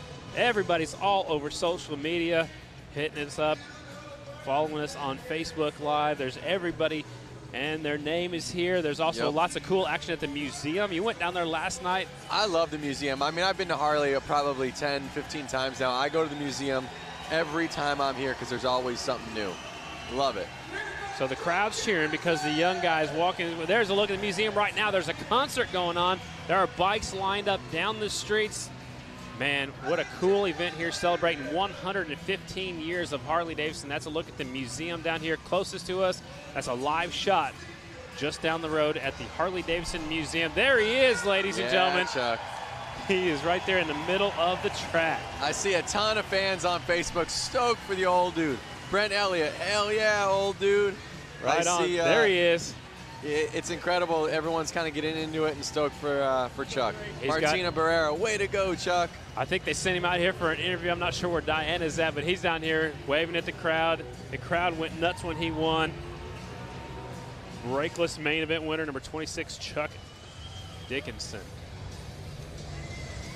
Where's Diana at? We got to have her talk to him. I don't know. Hopefully she can make her way down. Chuck's right there in the middle of the track. Sounds like the bikes are already fired up for our next class. So, you know, the thing about Chuck is that inside, deep inside, he's young. That's right. You know, and he's staying young by doing things like this. I'm sure he could run circles around, you know, kids that are 15 years old. Absolutely. So he's still got a smile on his face, and he's doing what he loves. Up next is our Hooligan JV main event, ladies and gentlemen. Same rules as the Hooligan class. Getting set to go with our JV Hooligan. A little bit different. 04 Samson Bell, 315 is Lapsinski, 70 is Gregory Nelson, 715 is Rouse, 17X Samuelson, 81 is Schwenker, 19 is Stein, 603 is Swislowski, 618 is Zielinski. Harley-Davidson's in this one. Hooligan JV class. Again, I'm watching this stuff on Facebook, and it's just so cool to see everybody coming together and so stoked on Chuck. Like Terry Tilley said, 78 years young, it's just a number. That's right. So the riders are 18 years old or older, 1986 or newer, twin 750s, and no pros. And these are actually riders with 2 years or less race experience. This is kind of like junior varsity hooligan. That's what we're going to call it. They haven't quite made it up to the big hooligan class. This is the JV hooligan class, the up-and-coming riders. Less than 2 years racing experience on a hooligan. That's the class that I get to race. Next year? Yep. Who's going to announce with me? I'm going to put the mic on and be out there with the mic and my helmet. I like it. Explaining exactly how it is. I'm going to actually ask if I can do that. That'd be some real color commentating. Yep. Samuelson out in front, Steinke right there in second as they make another lap. It's the hooligan JV main event. Steinke in second, Schwenker in third, Zielinski right there in the fourth spot. 8 laps to go. This is a long one. This is. It's really going to put them through it. They got to get ready for the real hooligan class. Absolutely. I mean, this one isn't fake, but, you know, the next level. Yeah. A little more experience, guys. There's a look at the 17X. He's getting into some lap traffic. He's got his sleeves rolled up. He means business. Look at his beard's going around the back of his helmet, just like when you're out there on the street. Yep. This is Bubba on the back of his jersey. I like that, too. But the thing that I'm noticing is Josh Samuelson, he's still putting down 9-second lap times. The hooligans are putting down 9-second lap times. Wow. I think he needs to get out there with the hooligan class. Is he sandbagging? He might have to move up pretty soon, but look how low that back tire is on that 17X. I think the low tire pressure is enables him to get better traction coming off the corners. Yep. 19 making a move for the lead, getting a little bit sideways. This is the battle for the leads. They caught up to some lap traffic. Uh-oh. Battle for the leads heating up. The 19 is there. Bubba got by the lap traffic. That rear tire looks almost flat, though. Maybe it is flat. Maybe just on the bottom. Good look at it. Zoom in right there. It's the last lap. Hooligan JV main event. Double checkered flag coming out. There's your winner.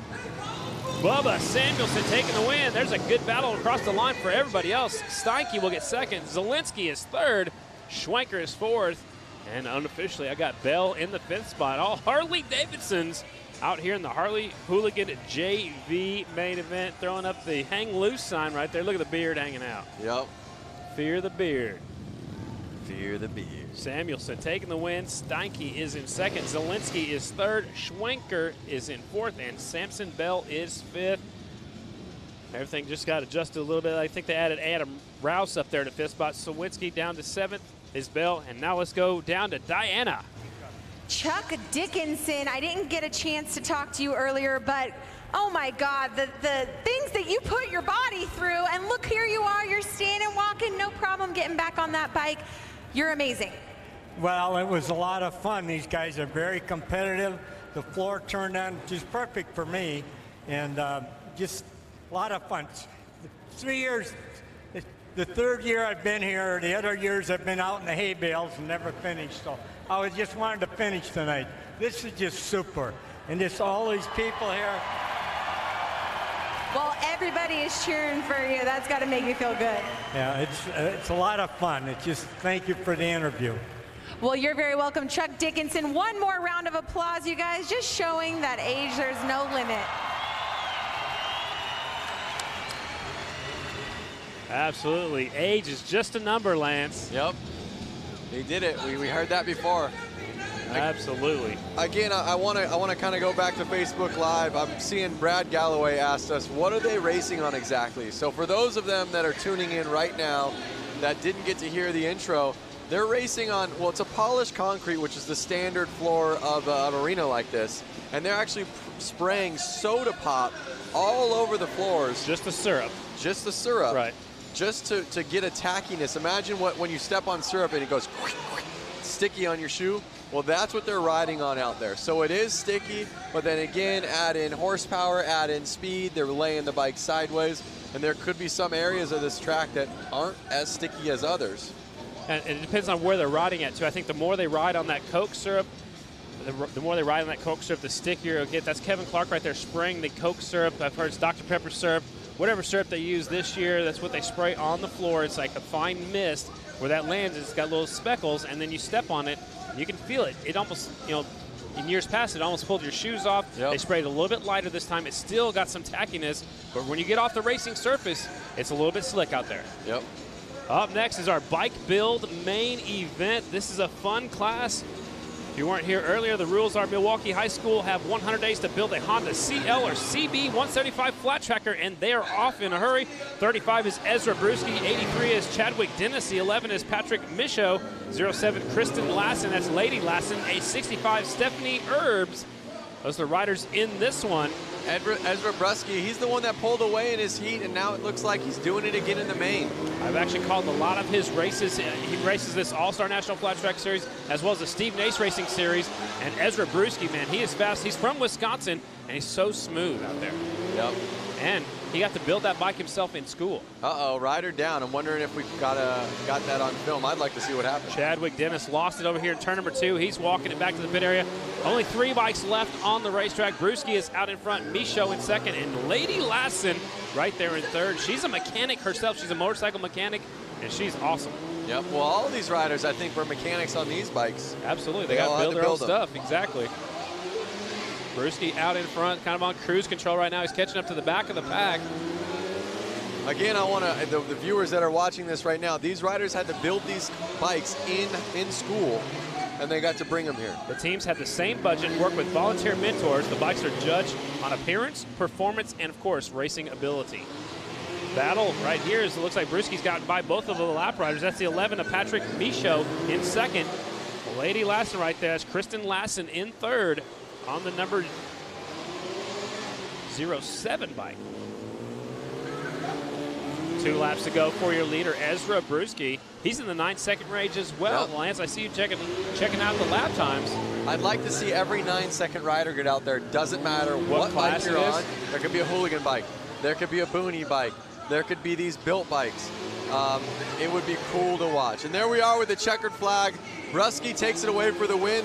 Like I said at the beginning, at the start, he did that in his heat, and he did it again in the main. Ezra looked really strong out there on the 35 bike. Second is the 11 of Patrick Michaud. And third is Kristen Lassen. Of course, they call her Lady Lassen on social media. Ezra's got to go jump on the next bike. I thought he was going. All right, so here's that wipeout that I was hoping to see. Let's check this out. Number 83 on the blue bike. So this is going for that second spot. Oh, man. Again, it's that clutch side of the bike, touching the ground, and lifting the rear wheel off the bike. So I think one thing we're noticing is you want to lean it over to get around the corner, but you got to be careful, and you can't lean it over too much. That's what happens when you're in these small arenas. Yeah, the back end lifts up, and the back wheel comes around. So looks like our hooligan main event's going out there onto the racetrack. We'll try to find our start list up here where we're at. Again, you can hear these bikes in our microphones and how loud it is and the energy in this arena right now. Well, this is actually the open amateur main event, so let me get situated up here. There's your starting lineup. 89X is Blasky. 07 Ezra Brewski going back-to-back. 93 is Jeff Johnson. 90 is Brady Lang. 08 Zaria Martins, a female rider. 75 is Jacob McCutcheon. 06 Laurel Prock. 77 Marcus Rochlow. 95 Nathan Walschlager. 28 Ethan White. 240 Jeff Wick. And the 110 is Weingear. And here we go. Brewski's going back-to-back. This is our open amateur main event. Excitement levels picking up out here. Definitely the racing's picking up. There's more bikes on the racetrack. It's getting super exciting out here at Flat Out Friday. Light turns green, they're off. Oh. Down the back straightaway, it's the 90 bike out in front. That is Lang. Brady Lang is out front, number 90. Growing up, his amateur number was 00. Well, he starts moving up. He can't be 00 at the pro level, so he's put on 9 in front. So Brady Lang is out front. The 06 is right there in second. It's Laurel Prack. And then Ezra Brewski's right there in the third spot, who just won that last group. Yep. Now these riders are down to an 8-second lap time. So they're picking up. Rider in third just went down over there coming off the last corner. Still the 90 bike out front. Looks like his leg's trapped underneath the bike. You see his foot's underneath the foot peg. That's a tough break for him. We'll try to pick up. See that back wheel still spinning. Be careful. There's a look at your leader, Brady Lang. His brother will be racing tomorrow at Springfield. Oh, now the red flag is out. All right. I think it was just too unsafe to have the rider in the middle with all the track maintenance out there. He was right there in turn 4, right on the racing surface, so tough break for him. Ezra stops over there to talk to him, say, hey, man, that's good sportsmanship right there. Said, hey, I didn't mean to put you down. We'll take a look at the replay right here. Watch the battle for second coming into turn number 3. 07 goes up. Oh, so he hit the inside turn poles, right? See, there's little discs right there. Yep. 07 hit those, and that lifted his front wheel up, and he got in to the 06 right there. So 06 puts his hand up as he's going down. It's Laurel Prack, and again, he was trapped underneath that motorcycle. That's why the red flag came out. Was it good sportsmanship, or was he over there yelling at him, go, hey, dude, calm down? I think he was like, hey, man, sorry. You know, I'm sure they'll get to see it later and watch it later and regroup, but I think he is good sportsmanship. I know Laurel's a great kid, and he went over there to make sure his buddy was all right. And I know these guys race each other all the time. And, man, it's a tough break for him. So, uh-oh, gas or oil on the track. That's going to make a slick spot right there. I don't know if they can see it. They're staging them up. Okay, so the bikes are getting hot. See, what's happening right now is they're just sitting there while they're idling. There's no fans, so the bikes are starting to get hot. If they get hot, they're going to overheat, which will put, fluid on the track. So they don't want the bikes to get too hot. So they're going to line them up now and restart it. Again, you got to get the air going through the radiators. There's no fans on these bikes, because that takes away horsepower or whatever they believe. But they're motocross bikes, no fans. They're made to go. Exactly. You got to keep moving. So, we're going to have a staggered restart, just like we do on the Grand National Circuit. Notice they found that oil. If you look on your upper left-hand corner, they're cleaning up that oil off the track. They must have saw it on the big screen. Diana, what you got down there? You guys, I'm just hanging out trackside with Cowboy Cerrone. Big round of applause for this UFC fighter. I mean, you're the epitome of a cowboy. You like to ride Harleys, you go out on boats, you ride horses, you do it all. Yeah, this is unbelievable. I tried to get out here and do this, but they wouldn't let me, so. That's right, but you did something yesterday, right? Didn't you? Oh, yeah, that's right. He got down with the interns. But anyways, you're having a great weekend at the 115th anniversary. How was it on that new Harley yesterday or today? Yeah, it was awesome. I mean, getting a chance to get out and ride with a bunch of Harleys I love. So it's cool to be here and be part of this weekend. All right, well, keep an eye out on this guy, Cowboy Cerrone in the UFC. Honored to have a man like that here tonight. Guys, back up to you. And she gets to talk to all the cool people. Yeah, I know. We're stuck up here, and she's down there having a good old time. She got to ride in an OGO bag. Yeah, we didn't get to do that. We'll have to do a contract different next year. So we're having a staggered restart, ladies and gentlemen. They started this quite a few years ago on the AMA Grand National Flat Track Circuit. We do it on the AFT circuit as well. And Lance, this way, if the rider in front of you doesn't get going, you don't run right into their back tire. So you're staggered just a little bit sideways. Again, it's for safety. Yep, and it's fair to where they were in the last race before it got red flag.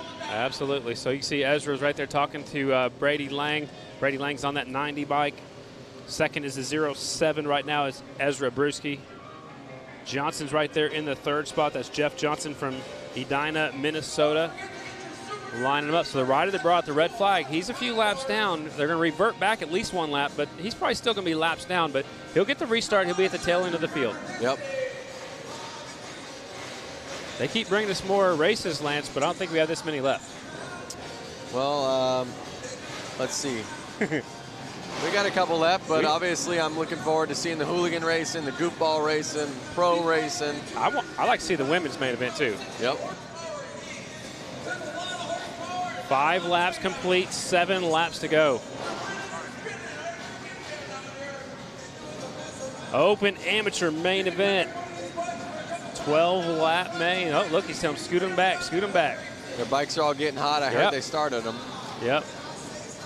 There's some fluid getting out there on the track, so that'll make a nice slick spot. Yeah, they're cleaning it up right now, so getting them staged up. Brady Lang out there. His brother Park will be racing at the Grand Nationals this weekend. Ezra's right there in second. He won the last class, and there you can see they've got to be careful how they get that off the track, too, because if they wipe it too much, it takes the sticky stuff off, which will make a slick spot. So it's either way. If it's wet, it's slick. If they dry it too much, it's going to be slick. So you got to do it just right. Riders are probably getting hot in there in their helmets. You can see them breathing. Yep. They just want to race. Let us go. Give us the green flag. We want to race. Flat Out Friday here in Milwaukee, the 115th celebration. Big festival up here in Milwaukee. Tonight we're at Panther Arena downtown Milwaukee, University of Wisconsin, Milwaukee. Did you know the Milwaukee Bucks won an NBA championship in this building? I heard that this morning. It's incredible. It's so cool to see so many different sports have gone on in this arena. And they're set to go. Here we go. Watch the light. Oh. Restart. Open amateur main event. Watch the light. Clutches are out. Brady Lang grabs the hole shot. Brewski's right there. Brewski looks up the upset. Big pile up over here in the first corner. I hope it's not a red flag. Oh my, a big pile up, and there is a red flag. Oh. This one's getting a little crazy. These open amateur riders are the next move for these riders is to move to pro. So they're out here trying to make a name for themselves. You know, this event's about fun, but they're out here going for it, that's for sure. So 2 riders going down. It's the 95 and the 10. Something that I just learned after looking at Facebook right now, I'm not sure if it's true or not. I mean, you don't believe everything you read on the internet, but Let's look at the replay first real quick. The crowd's making some noise. We're looking at the replay. Oh, 95 got into the back of the 10. One rider goes up and over. Jeff Wick went up and over him like a speed bump. Watch. Check this angle out. Watch the left side of your screen. Up and over. Jeff Wick jumping people. There we go. Oh, wow. That's gonna leave a mark. Yeah, and you can see him holding his hip. Watch when he rolls over, he grabs his hip. He's like, oh. But that's why we wear the best safety equipment, which I recommend when you're on the street as well. You know, wear some leathers, wear some nice boots, some heavy-duty gloves, good helmets, and that's what they all wear. What'd you learn on Facebook? I learned that they said NASCAR pit crews spray soda on their pits for traction. Soda. So the dudes can run around, and they're guaranteed traction. So I wonder who got it from who. Did NASCAR get it from indoor flat track, or indoor flat track get it from NASCAR? I'm going to say they got it from us. Okay. I've been going to flat track races for a long time. I mean, NASCAR's been around for a long time as well, but I've been seeing Coke syrup sprayed down for as long as I can remember. Well, Jim McNear, thanks for that info, and good stuff. Let's get back to racing, huh? Now look, they line them up like a complete. They were just lined up single file. Now they're lining them up side by side. I don't think they have the time to spend. You know, these bikes are so hot, and they haven't really been able to complete full lap times. So I think they're worried about that, and they're going, let's do what's going to make this race work. All right. We'll try to find out how many laps are left. I believe 6 laps are left, if I'm not mistaken. Open amateur main event again. They're trying to make a name for themselves when they move from here. Your next move is pro. Remember, keep an eye on the lap times. We're going to call it the lap times on the open am. Let's call it the pro lap times. All right. Let's see how far out their pace is. So far, Brady's fastest is an 8.67. Light turns green there off. The 90 grabs the hole shot. Brewski's battling for third, but he gets two riders tangle up coming off of turn number 2. Come on, let him race. Let him race. They're right in the way. Let him. Oh, red flag. I see it out. Nope, not yet. Yes, oh, it is out. It is. Oh, hang on. Oh, definitely red flag's out. Red flag is out. That's the whole track. Whew, man, things got crazy over there coming off of turn number 2. Wow. How many red flags is that? I lost track. 3? At least. 3 red flags? At least. Man, they all got up quick, man. Is that adrenaline or what? I think it's like, I want to get out the track so I don't get run into like the last guy. Or I want to get off the track and check on my motorcycle and see if it's still able to keep going. Look at the 10, he's twisting his throttle harness backwards. Yep. I see Brady Lang going out there doing wheelies. Now, is he keeping the bike cool, or is he doing wheelies to show off? A little bit of showing off, I think. Actually, look at his best lap is 8.08. Let's take a look at the replay. So the rider deep in the field gets in deep. Now look to the left side of the screen, and it's really tight. The one rider got completely sideways, got into somebody else, and now here comes everybody else. But that was on the first lap. Yep. No red flag, no red flag. They keep going. And the bad news is they're going to be right in the racing surface. When they come off of turn number 2, they're still at it. And some of the other riders got collected in that one. So look at that. They called that one a race, I believe. Did they? Yep. It looks that way. So your winner is the 90 bike. I think he's looking for Diana down there. Come on, Diana. She's looking for him. So 90 bike will be the winner. Again, fast lap is 8.08. No, that's 8.86, 8.67. I think that's how long it was taken for the whole race, maybe. Maybe that's when the restart. All right, let's go down to Diana. Hopefully she's caught up with our winner. No, I'm not here with the winner, but I am here with someone who was just watching the race with me. Oliver Peck. I mean, what were your thoughts on that race? Pretty hectic. Too many people on the track.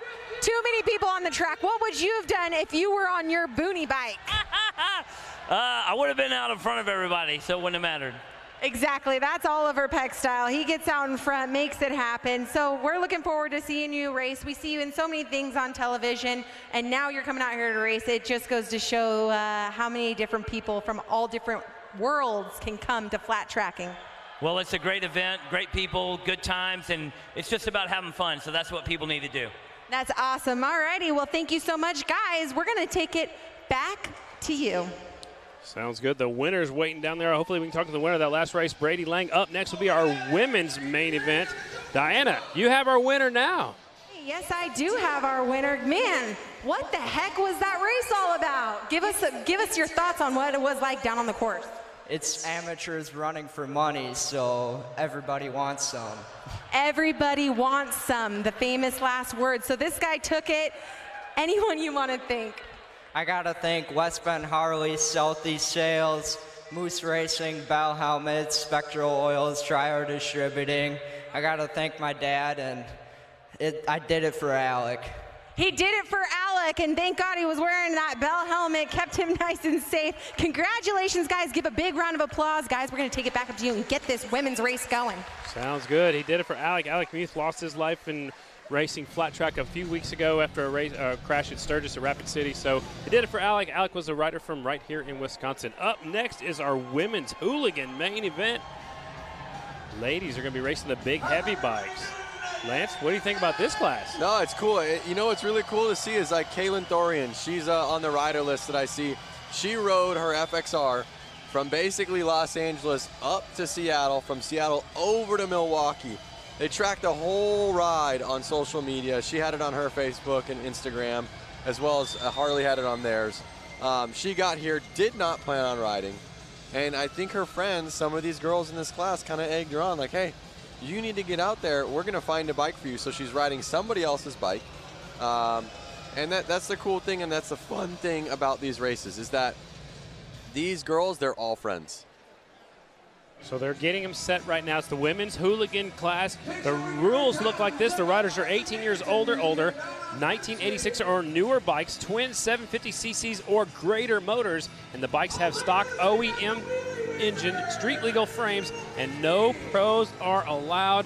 And right now they're doing a little track maintenance right now. There's the wheelie wizard. His name is Tyler Shepard.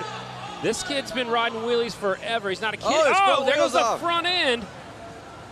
He's still on the back wheel. Look at this, Lance. This guy's got some extreme balance.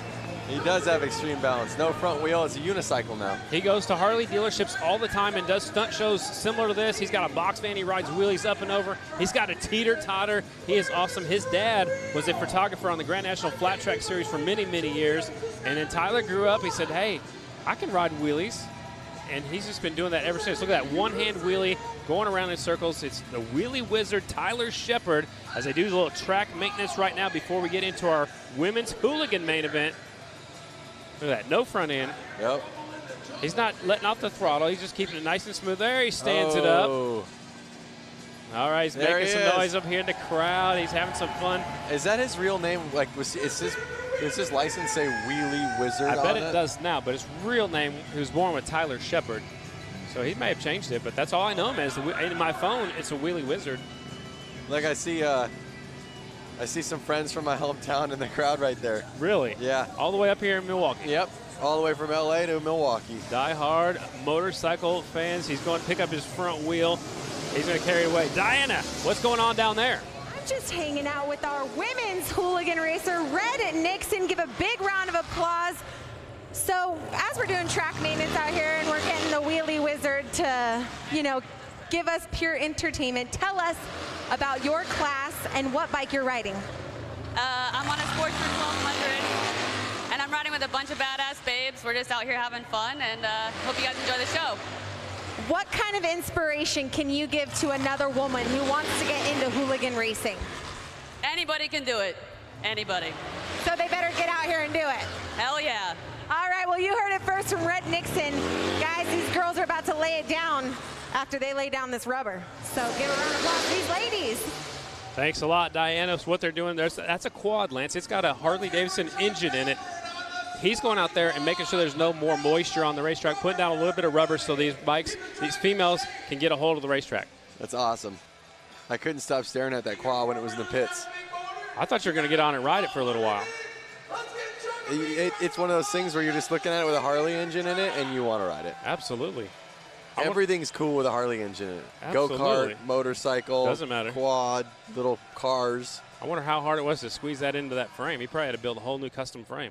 Yep.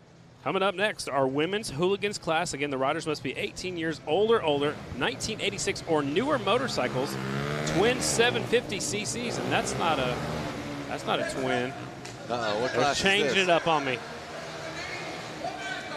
Mad Dog main event. So we got all excited for our women's. This is our Mad Dog main event. 200 cc's or less, 100 to 200 cc's, 4-stroke bikes, riders 18 years old and older, a race for adults to be competitive at a more affordable level than open amateur class. So again, here's a look at the riders in the Mad Dog main event. 117, Scott Beck. 77, Wayne Evans. 01 is Brett Hankey, who won the semi earlier. 11, Zach Hittman. 75, McCutcheon. At 47 is Peter. 520 is Pipke. 17, Chelsea Samuelson. 8 is Sheely. 63 is Toso. 23 is Whitworth. And the 618 is Zielinski. Well, it's cool to see all these names in here. I had a chance to talk to Scott Beck out in the parking lot when I came in, and he just had a glow around him, and he was so excited to go out and race. He was saying, I haven't raced since I was a little kid. And he came here not thinking he was going to race, and you know, I think his friends kind of pushed him into the race, and now he's out there in the main event, and I'm sure his grin is from ear to ear, and he's going to have a blast. Yep, and he looked good earlier today, so he's having some fun. Again, it's a lot different, you know, than what you normally ride these little bikes on. These probably guys have probably never raced on concrete. There's one of our female riders pulling up there to the line, and she is in the Mad Dog. We might see her again in that women's hooligan class. We'll have to wait and see. That's Chelsea on the 17 bike. Chelsea Samuelson from Frazee, Minnesota, and that's a Honda. Mad Dog class. You see a lot of different size bikes in here. I know that there's a little bit of a range of CCs, but look at how in that CC class, how many different size tires and heights of bikes there are. Yeah, look at that one compared to that one. Exactly. The 520 looks like a pit bike. This looks like a trail bike possibly. Yep. You know, you just never know. There's a Grom right there. Yep. That's a Honda Grom, the 117. Scott Beck. You know whose bike that is, don't you? I think that's Eric Jensen's. Yeah, our boss. Yep, he should have been out there racing, but I think you had too much on his plate. He wanted to make sure we were doing our job. Yeah. Lining them up, Mad Dog main event getting set to go at Flat Out Friday here in Milwaukee. Light turns green and they're off. 63 with the advantage. Now the 8 takes things over. Sean Sheely will lead him down the back straightaway. Sheely out in front, the 63 in second, 77 is in third. That's how they finished in their heat race. Hopefully we can keep the green flag out. Rubber side down. Yeah. Uh-oh. 60. Oh! Man, good save right there. That's Toso on the 63. T-O-S-O, Toso. New rider taking over second. That's our female rider. That is Samuelson. That's Chelsea up to second. 9 laps to go. 8 bike out front. Sheely showing the way. Toso now scored in second. So Toso's making up some time. He's now scored in second. There's the 63 of Toso. I don't know if that's right. That's what we're seeing on our screen. Leader definitely is the 8 motorcycle. Yep. I believe Toso's a lap down, but no, you know what? Toso could have got up real quick and you know, he didn't fall. Well, Toso's now being scored in second, right behind the leader. Leader looked like got a little bit slick coming off that last corner right there. So it is Sheely out front. Toso's in second. McCutcheon now up to third on the 75. Oh, push him wide. There he is. I don't think he knew anybody was coming as they get by a down rider. No harm, no foul. Yep. 63 your leader. That's Toso. One more rider goes a lap down. Sheely in second. McCutcheon third. Evanson is now in fourth. Hankey is in fifth. Looks like Toso is definitely the fastest rider out there. But we'll see. Uh-oh, lap traffic. What's going to happen here? They split the lap riders. Now still the 63 out front. Sheely was our fast qualifier. He was on the pole, but Toso was second fast. So it's between these two riders, definitely. Yep, 2 laps to go. More lap traffic going around that Kawasaki. Here comes the 8-bike up the inside, using them as a pick. Not able to make the pass. There's more lap traffic just ahead, though. 63 and the 8. Another rider going facing the wrong way over there. It's a 75 bike trying to get him out of the way. Battle for the lead. 2 laps to go. Is Toso going to be able to hold on to it? I don't know. Last time you said you need to keep it on 2 wheels. They fell off, so we'll see. The 8-bike had to go over the inside corner markers. White flag is out. Last lap. Toso's going by 2 more lap riders. Nice pass right there. Toso's going to take the win. 8 will be second of Sheely. Everybody else coming across the line. That was our Mad Dog main event. Toso, your winner. Sheely, second. Wayne Evans is third. Fourth is Hanky. Fifth is Nathan Peter. Scott Beck is sixth. Hitman is seventh. Whitwer is eighth. And McCutcheon will settle for ninth. So tough break for some of our riders who went down earlier. I lost Chelsea. Chelsea Samuelson was up there in the lead for a little bit. Here's the battle for the lead. 63 trying to sneak up the inside. Watch out, watch out. It looks like you're about the high side right here. Somehow got unhooked from the rider in front of him and actually did not go down. It's a great save right there. Kept it up and caught back up very quickly. Take another look at the replay. This is actually the 63. He's definitely out in front, going around the outside. Here comes the 8, sneak up the inside. This is where they split the lap rider. The 8 looking up the inside. Toso just had a little bit more and shut the door on the 8 bike. I mean, they were at the end of the race, they were splitting a lap rider almost every single lap. And I thought that he'd be able to pull it, but couldn't make anything stick. Before we hear from more, let's go down to Diana. The Harley-Davidson 115th anniversary is here, and we're getting it started tonight with the Flat Out Friday races. Tomorrow at noon Eastern, we will be 30 miles north in Slinger, Wisconsin for the Harley-Davidson Hill Climb. 5 classes of bikes compete at Little Switzerland Ski Resort, where they have created not 1, but 2 hill courses to climb. The front side with multiple jumps and a mogul field to maneuver. Then the riders move to the back side of the hill for the 35-degree angled second run to really challenge their climbing skills. Again, that starts at noon Eastern here on Facebook Live. But we're not done there. What would Labor Day weekend be without a trip to the beach? I'm talking about Bradford Beach. Harley-Davidson has spent the last week turning this popular Milwaukee beach into a racetrack for the finale of our weekend celebration. 6 classes, including the Trog 45, Brakeless, Vintage Sportster, and Hooligan, will compete on this quarter-mile oval track on the shores of Lake Michigan. The Bradford Beach Brawl starts at 6 p.m. Eastern here on Facebook. A great weekend celebration, and we are bringing it all to you here on Harley-Davidson Facebook Live channel. I am looking forward to the rest of the evening and tomorrow's racing. It's going to be a lot going on tomorrow. There's still a lot left down here on the racetrack. Looks like our female hooligan riders are getting set to go with their main events coming up next. They look like they're excited. Look at that dancing. Getting set to go with our women's hooligan main event. That's Lady Lassen right there. She's got the #1 Harley jersey on. It looks like all these lady hooligan racers have the male hooligan racers as their pit crew. That's a smart move right there. I mean, get somebody to help them out that knows what to do, that knows what's going on, that's racing also. So give them some pointers and send them out there on their way. Again, our women's hooligan main event up next. Riders must be 18 years older, 1986 or newer engines, twin 750s or greater motors. Bikes have stock OEM tires and engine street legal frames and no pros. Diana, what's happening down there?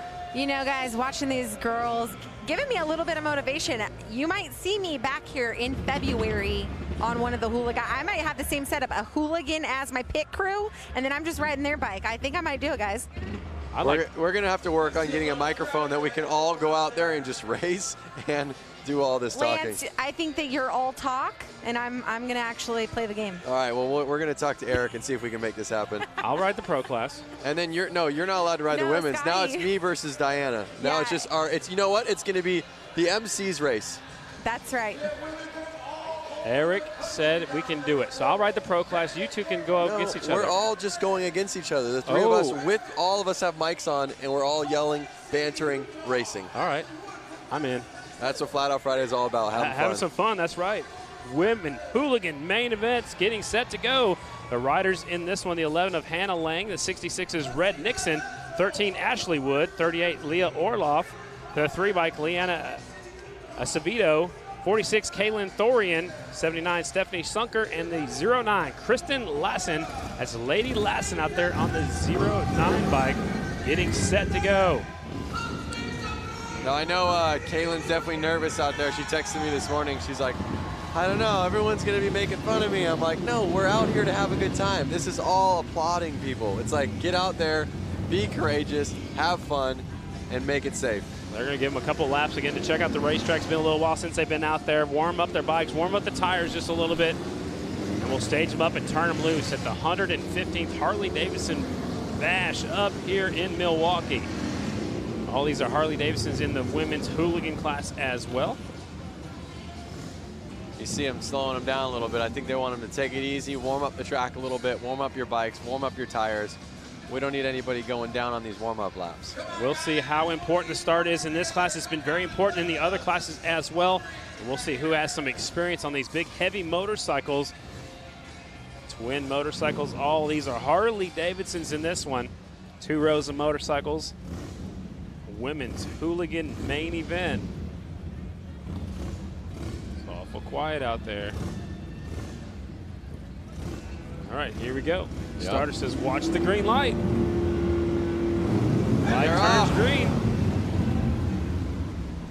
Rider from the inside goes a little bit wide. Here comes second place up the inside. They are not letting off. Elbow to elbow right there. 38 out in front. Leah Orloff. And she's having problems. The 11 comes by. She was looking down at her gear shifter going, wait a second, why am I in neutral? Battle for the lead. Now it's the 11 and the 38. Can the 38 get back out in front? We're going to have to see what happens. They're on it. Last lap, 10.41. So you're right there. They're not too far off the pros. Nope. They really aren't. Really tight course here at Panther Arena. Out in front, Hannah Lang showing the way. Lap traffic up next. I like her outfit, pink and black. One of the things that's interesting is that a lot of these girls out here, they ride Harleys on the street, and they're used to wearing probably more of a leather boot, tennis shoe, something like that. Now they're out there in motocross boots, and that's going to make the shifting and the brakes feel so much different. Absolutely. So picking up one of the riders over here that fell down coming off a turn before. They keep on going, though. Halfway through this main event, our women's hooligan main. It's still the 11 bike out front, the long blonde hair flying behind her helmet. Hannah Lang out there in the lead. Looks like Orloff is taking over second. Lady Lassen now is up to third. Nixon is in fourth on the 66 bike. What's she got to do to win this one now? She's going to have to keep the rubber down. Last lap, 10.51 seconds. Still in lap traffic. Lady Lassen looks like moved into second. Kristen Lassen now in second. She's got company right behind hers. Orloff, there's the 11 into some lap traffic. That's one of the Gordado bikes, the 46 machine. That one's Kaylin Thorian riding on that bike. Okay. 11 bike still out in front. Hannah Lang, Lassen in second, Orloff in third. White flag is out from Kevin Clark, our flag man. There come the checkers. Last corner, the 11 will take the double checkered flag. There it is. Hannah Lang winning. Best lap I see from her early on, it was a 10.22. Kristen Lassen will finish second. Orloff is third. She stops over. Oh! Trying to shut that bike down. Let's go down to Diana with our winner of our women's hooligan class. All right, we are here with the #1 winner. Hold her helmet, kind sir. Hannah Lang, congratulations, taking the win here for the women's hooligan class. Capitalized off of Orloff's mistake and took away with the lead. Thank you. I can't ask for a better bike. West Bend Harley has been training with me and getting me going on this, and it's awesome.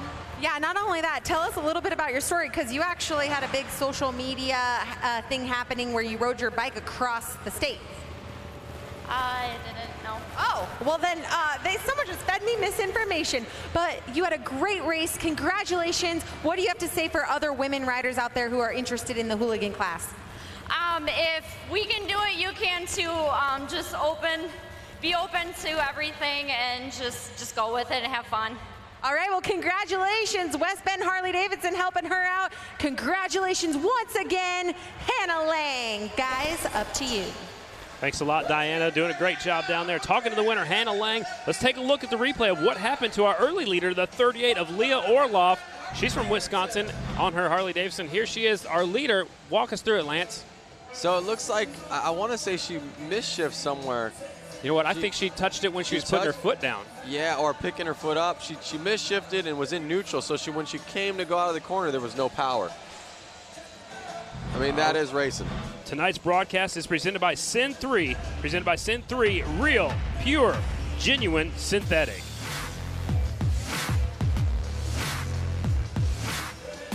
Coming up next is our vintage main event. The vintage motorcycles are coming up next. I don't hear them fired up just yet.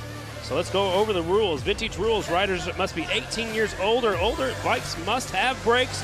Engines are 1981 or earlier. So they got to be old motorcycles, not necessarily the riders, but the motorcycles must be from 1981 or older. Riders in this one, a bunch of them, ladies and gentlemen. The 88, Kyle Nagelkirk from Milwaukee. The 110 is CJ Weiniger. 89X is Robert Boleski. 17, August Zertsky. The 50 is Pete Skipworth. The 20 is John Erdman. The 13, Craig Schmidt. 99, Adam Munzinger. And the 08, Travis Kestel. Most of them are from Wisconsin. There's one rider from all the way from Schenectady, New York. There's one from Minnesota and one from Illinois. Everybody else is from right here in Wisconsin. Several Yamahas, 2 Hondas, and 1 Triumph out there in this one. Open vintage motorcycles. Lance, what do you think about riding a vintage bike on this tight course? I think it's fun. I think the thing is that there's so many different style bikes in the vintage class. Just like you were saying, there could be a Triumph, there could be a Honda, there could be a Harley. It's one of those things where there's such a cross of bikes that I'm not sure which one's going to be the best one out there. The light turns green and air off, some of them better than others. Leader got a little bit sideways. New leader off of turn number 2.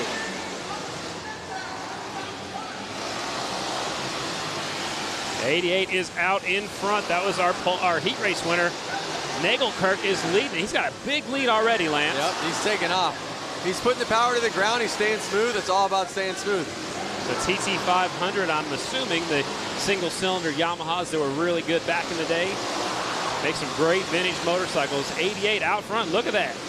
Laying it really far over, Lance. Will he possibly drag the foot peg or the case like they were seeing earlier? It looks like that bike has a little bit better of a lean angle where the peg could be a little bit higher up and they're not going to scrape. All right, so it's probably set up a little bit more for flat track racing than some of our hooligans. He's actually got tape around the foot peg, which is for safety, and it looks like it's really loose. So when he gets over that far, it lifts up. Yeah, so the tape is sliding on the ground and then the spring's taken out of it. So the peg's actually kind of moving with the ground. It looks like he's running very low air pressure like we saw in some of the other classes earlier too. So 88 definitely knows his way around an indoor. Little puff of smoke. Whoa. He's trying to get around that lapper. It's kind of making him ride a little different. The 110 is caught up to the back tire. Weiniger. They get by the 08 now. 88 still is your leader. Nagelkirk. Weiniger's in second. Blaski's in third. More lap traffic in front of the leader. No harm, no foul. Leader's got a little bit of breathing room. Yep. He's almost a second ahead of second place. Trying to track like this is a lot. Oh, we lost a rider right behind the leader coming off of turn 4. That was the second place rider. That was the 110. 110 going down is Weiniger. The CJ Weiniger was in second, so that opens up the lead. Now here comes a battle for the lead now off of turn 4. Uh-oh. Checkered flag out. Man, 88 barely hangs on to the win. I think he looked back and knew that was second place on the ground. Yep. Another rider's on the ground over there off of turn number 2. Carnage everywhere. Blaski was pointing at him like, I almost had you. You know what? Look at the bike's leaking. It's hot. It's got oil coming out from it. 88 bike's got a lot of fluid. Oh boy. Yeah, the back tire is completely wet. That was probably set up so. Oh, Yeah. He set that up so the guys behind him. It was like a little like. That's why they all fell off on the last It lap. was like a little Batman trick. or Spy Hunter. Remember that video game? I don't. Before your time. Mario Kart. Let's go down to our winner down there with Diana. The number 88, Kyle. Oh, man, you got the win here. And then look at your bike. It's just leaking all over that Dr. Pepper syrup. But you had a great race, nonetheless. Thank you. That was a bit of a disaster. Right before getting on the track, I lost my rear brake. And I'd just like to apologize to the rest of the racers for slicking the track. Well, that was very kind of you to offer the apologies, but congratulations on that race. Open Vintage Class, this is your winner, the number 88. Guys, we're going to go back up to some more racing. Sounds good, Diana. Looks like there's going to be a little bit of track maintenance going on right now. Up next will be our women's main event, but, man, that thing was leaking oil that entire last lap, so that's why a few riders fell down. So it's going to take a little while to clean up the racetrack. Yep. 88 taking the win. What's going on social media?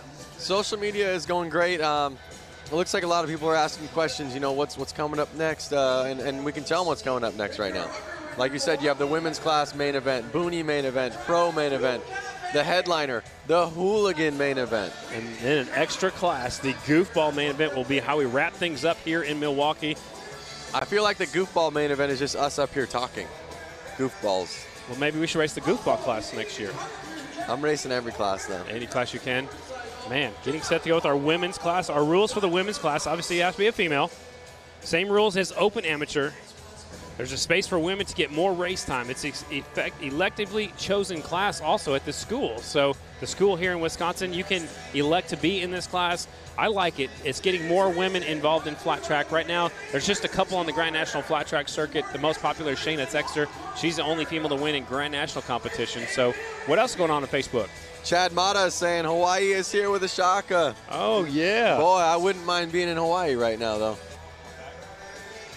But, yeah, as you see, still cleaning up the track. He's just got to blot it, like you said. Let's go back to down, see what Diana's got doing on the track.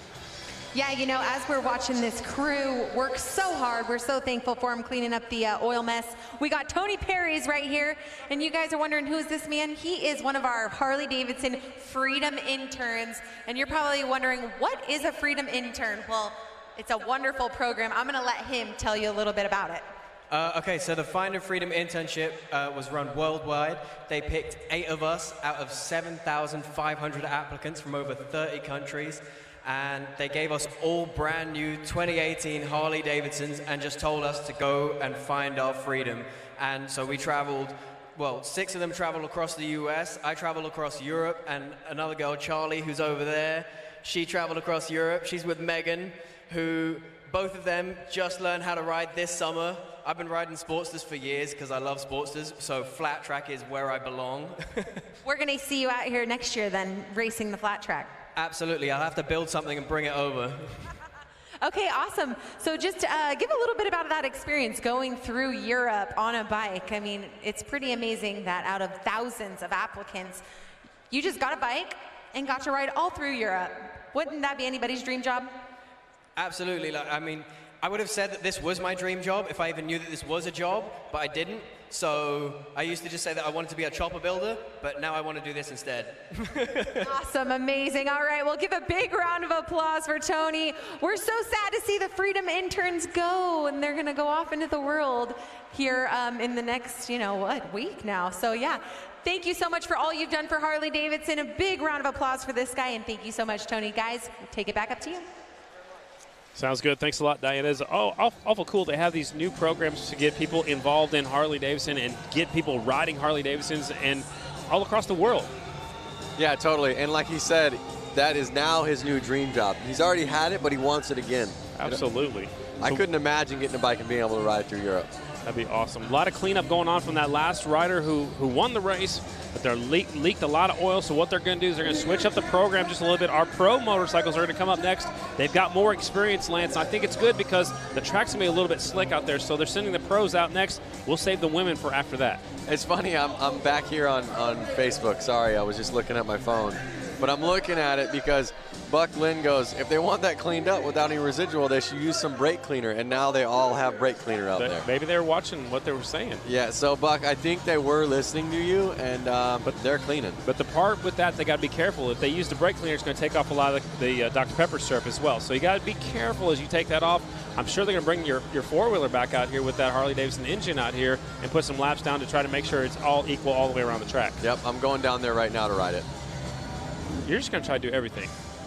I told you. I already said that. I just signed me up for every class. So we got a lot going on still. We still have a lot more races. Pro main event is up next, and we still about to figure out if we're going to go back to our women's class. We also still have our hooligan main event, which is what we all came to see, the Harley-Davidson hooligan class. Goofball main event is how we wrap up tonight's program. And the women's is on here. We just skipped them, and there's your quad. I thought you were going down there. Well, they wouldn't let me. Because you had to stay here. Yeah, they locked me in. Is that why you have handcuffs on? To keep you right here? I'm handcuffed to the chair. Yeah, you're not leaving. You're not leaving. Exactly. So there's the quad, and Harley-Davidson engine in there. It's got a lot wider tires than all of our motorcycles, so he's going out there right now just to try to put some rubber down, try to make sure it's not slick where that oil spill was. So our pros will be up next, then our boonies, and then our women's main event. Then we're probably going to get into our hooligans and then wrap things up with our goofball main event. So lots of fast guys signed up for the pro class this year. There are 6 entries, it looks like, going to make it into the main event. Fun crowd out here at the Panther Arena. University of Wisconsin, Milwaukee is where we're at, downtown. When we were here in February for Flat Out Friday, we were at the arena next door. Brought us back over here. They're building a brand new arena just on the other side of the Bradley Center. Man, there's 3 different choices here. Yep, that's for sure. One of the things, I was back again on Facebook checking out comments, and again, I want to see what you guys want to know. Do you have any questions? Where are you guys watching this from? You know, do you have a favorite bike out there that you're digging? Let us know. You have a favorite rider? Favorite rider. Favorite maybe person on the microphone, maybe you could just say we know who that is. She's like down there. Listening to Lance. Well, maybe they want to listen to Lance. Lance Corey? Yeah, Lance Corey. That's you. That's me. Hey. Hey. Yep. All right, let's see what Diana has going on down there on the track. I am standing next to Marko Lazarovic. All right, if you guys recognize him, that's because you saw him here in February in the inappropriate class. You're in the goofball class. The reason why I picked him out of the crowd, and I remembered exactly who he was because he has this beautiful cop uniform on, but he also has a really wonderful saying that I love. Say your saying. I said he fought the law, but the law won. The law won. That's how we do it for the goofball class. So we're going to see you here again for Mama Tried, am I right? Hopefully if work lets me off. Yeah, if his department, whatever that department is, lets him off. We got the donut police. He's making sure he hits the donut shop daily. So, guys, give a big round of applause for this guy. We're going to see him in the goofball class here shortly, and I hope to give you another winning interview. Guys, back to you. Thanks a lot, Diana. Having fun down there with one of our riders. He's got that banana in his holster. What do you find out on social media? I've just found a bunch of stuff out there. David Critchon from Wyoming. Evan wants to know how the mono wheel did. I think the mono wheel was on the maybe 3rd place, I think. But either way, he probably had a blast, and he left with a smile on his face. That thing was leaning. It had some lean to it. It looked like they were having a lot of fun for sure. Yep, that's for sure. I mean, we're getting a bunch of people out here watching. Evan Krafusky. I want to say Hunter Howell. How did he do? Do you remember how Hunter Howell did? We've had so many classes, I don't recall that name. Yep. Again, they're working in the Dr. Pepper syrup right now with that quad, with that Harley-Davidson engine in it right now, making sure the track gets sticky enough. Pro main event coming up next. And then Robosaurus Rex says, I want to see more of the female flat trackers. We have another women's class coming up, and I believe 3 races. Absolutely. So pro main will be up next, then our boonie class, possibly the women's after that, then our finale, so to speak, the premier class, the hooligan class.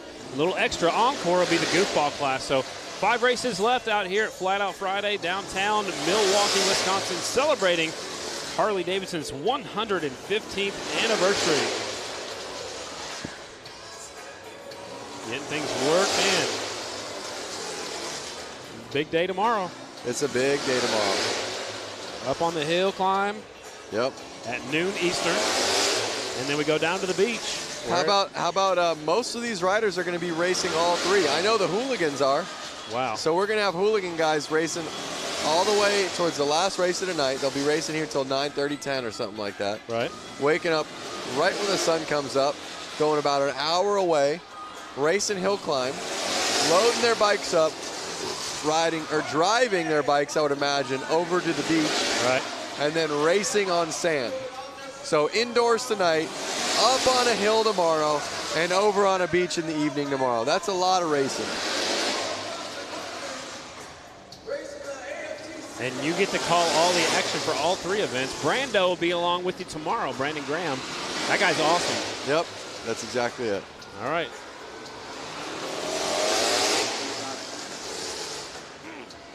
So it looks like one of the pro riders is out there checking it out, making sure it's okay. That's the 57 of Parker Lang. He's from Campbellsport, Wisconsin.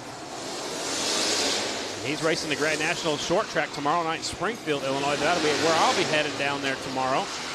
And Lance, look how low his rear tire is. Watch the 57 up. They can show it for us. That rear tire is really low. We can't see it right now because it's not under pressure, but when he was on the gas coming off the corners, it looked like it was squat. Oh. Yeah, it's really slick right there. Yeah. I'm surprised that they're not out there spraying a little bit more soap. I know it takes a while. Syrup. Syrup. Yeah. But it takes a while to set up, and then also when it's freshly on there, it is really slick. Really? Look at that. Some of our bicycle riders out there. What's up, guys? I think that's the winner of the bicycle class over there on the right side. Mama Tried on her shirt, Fuel Clothing on the front. Yep. Love it. Showing off the sponsors. Yep. Taking family photos. Yeah. Little punching going on. That's what brothers and sisters do, right? Or brothers? Yeah. I couldn't tell who's up there. Track is just about ready. Pro main event is next. It will be 6 laps. That's Parker Lang on the 57. So now, Lance, it's going to be even more important to stay on the bottom, stay out of that. You can see the streak of oil. Stay out of that streak. See, it's up high right there. He gets on it right there. He gets on it right there on the back straightaway. Now they send out the 222 of Jeremy Orr. So they got to make sure the track is okay before we turn him loose. That's just so crazy. Well, the least bit of fluid, he hits it right there. See, you see a little twitch in the motorcycle. Well, hey, you know what? It's an even playing field for the riders out there. So, you know, as long as everybody's got an idea, it can be slippery. It's a level playing field. Well, it looks like the same spot coming off of 2 and about halfway down the back straightaway. They're talking to right now. That's Jeremy Prack. He's in charge of Flat Out Friday. Mama Tried. And you can see 57 Parker Lang tell him exactly where it's still slick out. The riders in the pro main event, there are 2 riders from Wisconsin, 2 from Illinois, 1 from Minnesota, and 1 from Pennsylvania. Now you can see Jeremy going to check out where the slick spot is.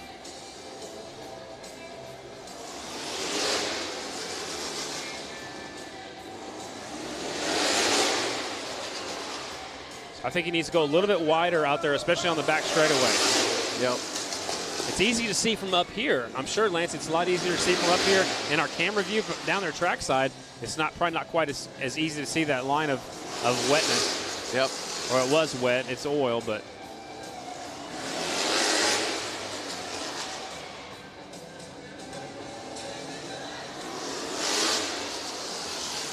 They're actually spraying. Look at that. That's Benny Carlson. He's actually spraying some starter fluid. He's doing it himself out here on the front straightaway. So he is in our hooligan class. He used to be national number 45. Now he's running letter H. So wow, you just saw him kick it, and it looked like ice. It definitely looked like it slid out from underneath him. So the quad rider, he's out there on the back straightaway trying to continue going through the wet spots. Anything exciting on Facebook? You know, people are ready they want to watch racing, you know, and it's coming. Racing is coming back. They're going to make the track safe, and we are going to get underway. We're going to get to be able to see pros race. Boonies race, women's race, and again, the hooligans. And then a little bonus feature, the goofball class will be up last. Yep. There's the 222, that's Jeremy Orr. He'll be racing tomorrow night down in Springfield, Illinois. You can see all the track maintenance right now talking about it. They're stressing to get this fixed. Oh yeah. They're down there doing the best they can. They do everything they can to make the track safe for our competitors. And so we can put out a good show for you fans too. We don't want to see these people crashing. We want to see them duking it out in a fair race. Yep. So it looks like we're going to see 4-lap mains. They're about to get going. You see them holding up a 4-lap mains. And, you know, you better get out front. You better make it stick. And you better win. You better get a good start. Yep.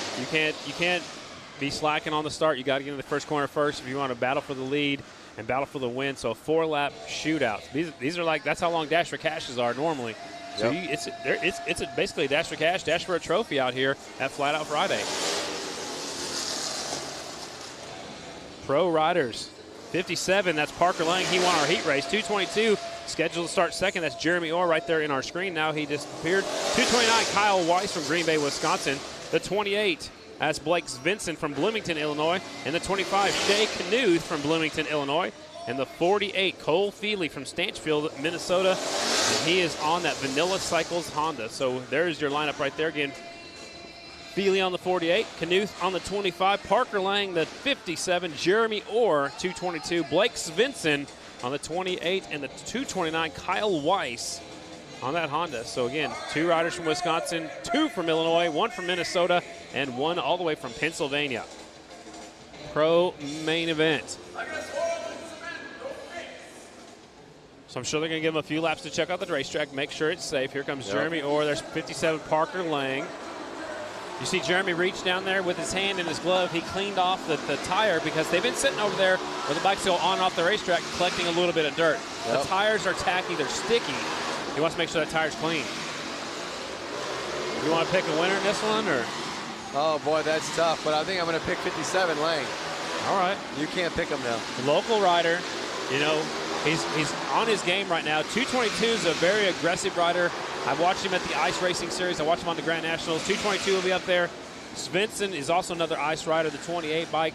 He'll be up there to the front. I mean, there's 6 of them, and honestly, I think any of the 6 can win. Yep. Look, he's smiling ear to ear. That's the 229 of Kyle Weiss. And like I said, a lot of these riders are making their way down to Springfield, Illinois for tomorrow night's race. They're telling them one more time, it's a 4-lap race, 4-lap pro main event. They're waiting for the 48 bike to get his bike fired up. It is now started.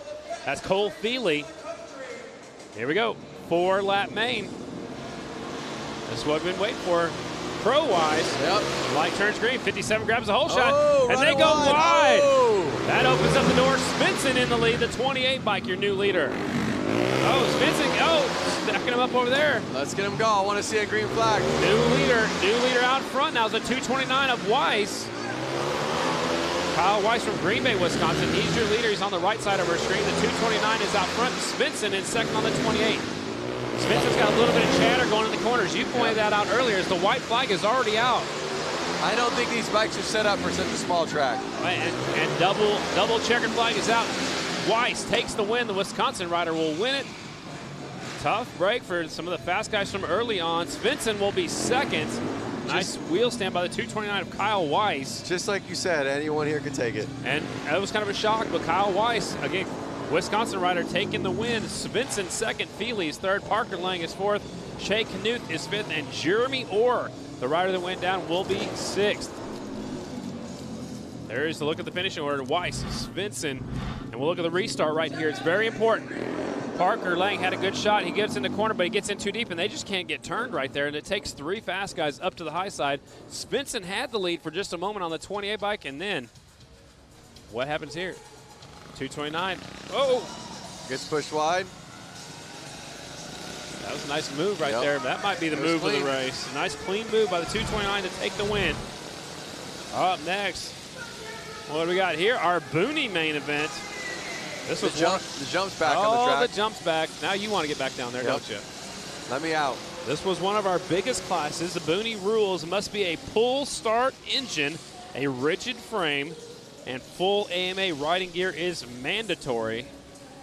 Your starting lineup looks like this. 01 is Brent Hankey, 35 David Kilkenny, 30 is Jason Warnke, 101 JJ Flaherty, 99 Adam Munzinger, 75 is Jacob McCutcheon, 13 Ben McGinley, 24 is Alex Polson, 142 is Holbus, who's been having a good night so far, just hadn't had the results.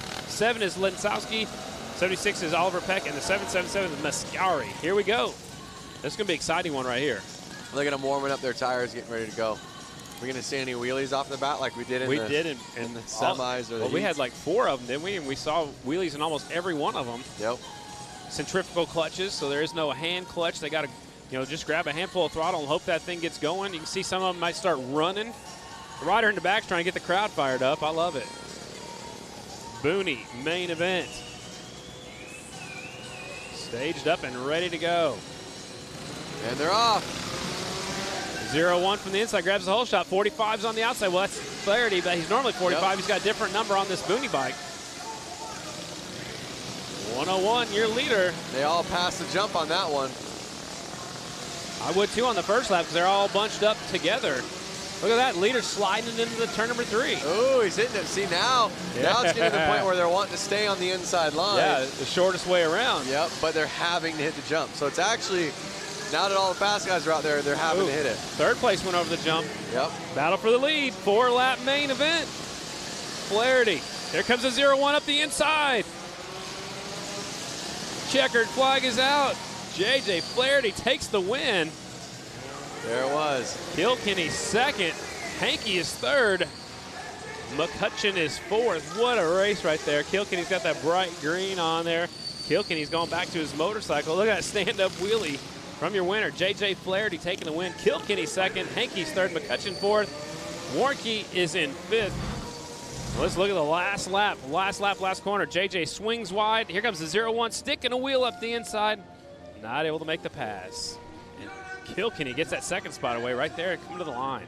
Love it, man. They need to just put a whole row of those wooden jumps, like a forced whoop section. Yeah. They have to go bop, bop, bop, bop. That'd be interesting for sure.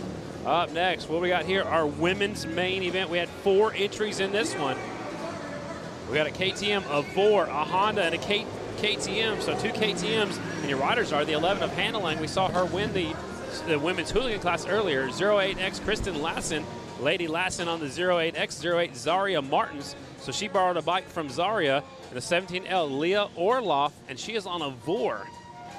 You heard of a Vor? They had those quite a while back. I have never heard of them. I actually was thinking it was misspelled something on them. Chris Carr actually rode a Vor back in Grand National competition. Okay, so it's that flat track looking bike right there. Yeah, there you go. So we got 4 for 4, 4 laps, 4 girls, and they're about to start. And they're off. 08 grabs the whole shot. Zaria Martins will lead them off of turn number 2. There they go. And the green flag is out. Looks like she's got bark busters on there. I think that's a good move. You know, like you're going to go trail riding? Yeah. That's a little, intimidates your fellow riders out there maybe. Halfway flags are already out. It's Zaria out in front. She always has a big following when we're up here. She's from Fond du Lac, Wisconsin, just up the road. Yep. Zaria out in front. On the gas, white flag is out. 1 lap to go. Last corner, here's your winner. Zaria Martins will take the win. Nice ride right there. She was impressive. Lady Lassen is second. Orloff is third, and Hannah Lang is fourth. Yep. 9.1 second lap time for Zaria. So not even a second. The pros weren't a second faster. Is that correct? I missed the pros, but I know for sure our open amateur was 8.67 for sure. So not even a second. Not even a second. It's going fast for sure. Zaria Martins taking the win. Lady Lassen second. Leah Orloff is third. And Hannah Lang, who won the women's hooligan class, she will take fourth here in our women's class. It's time for our main event. It is. Time for hooligan. Hooligan main event.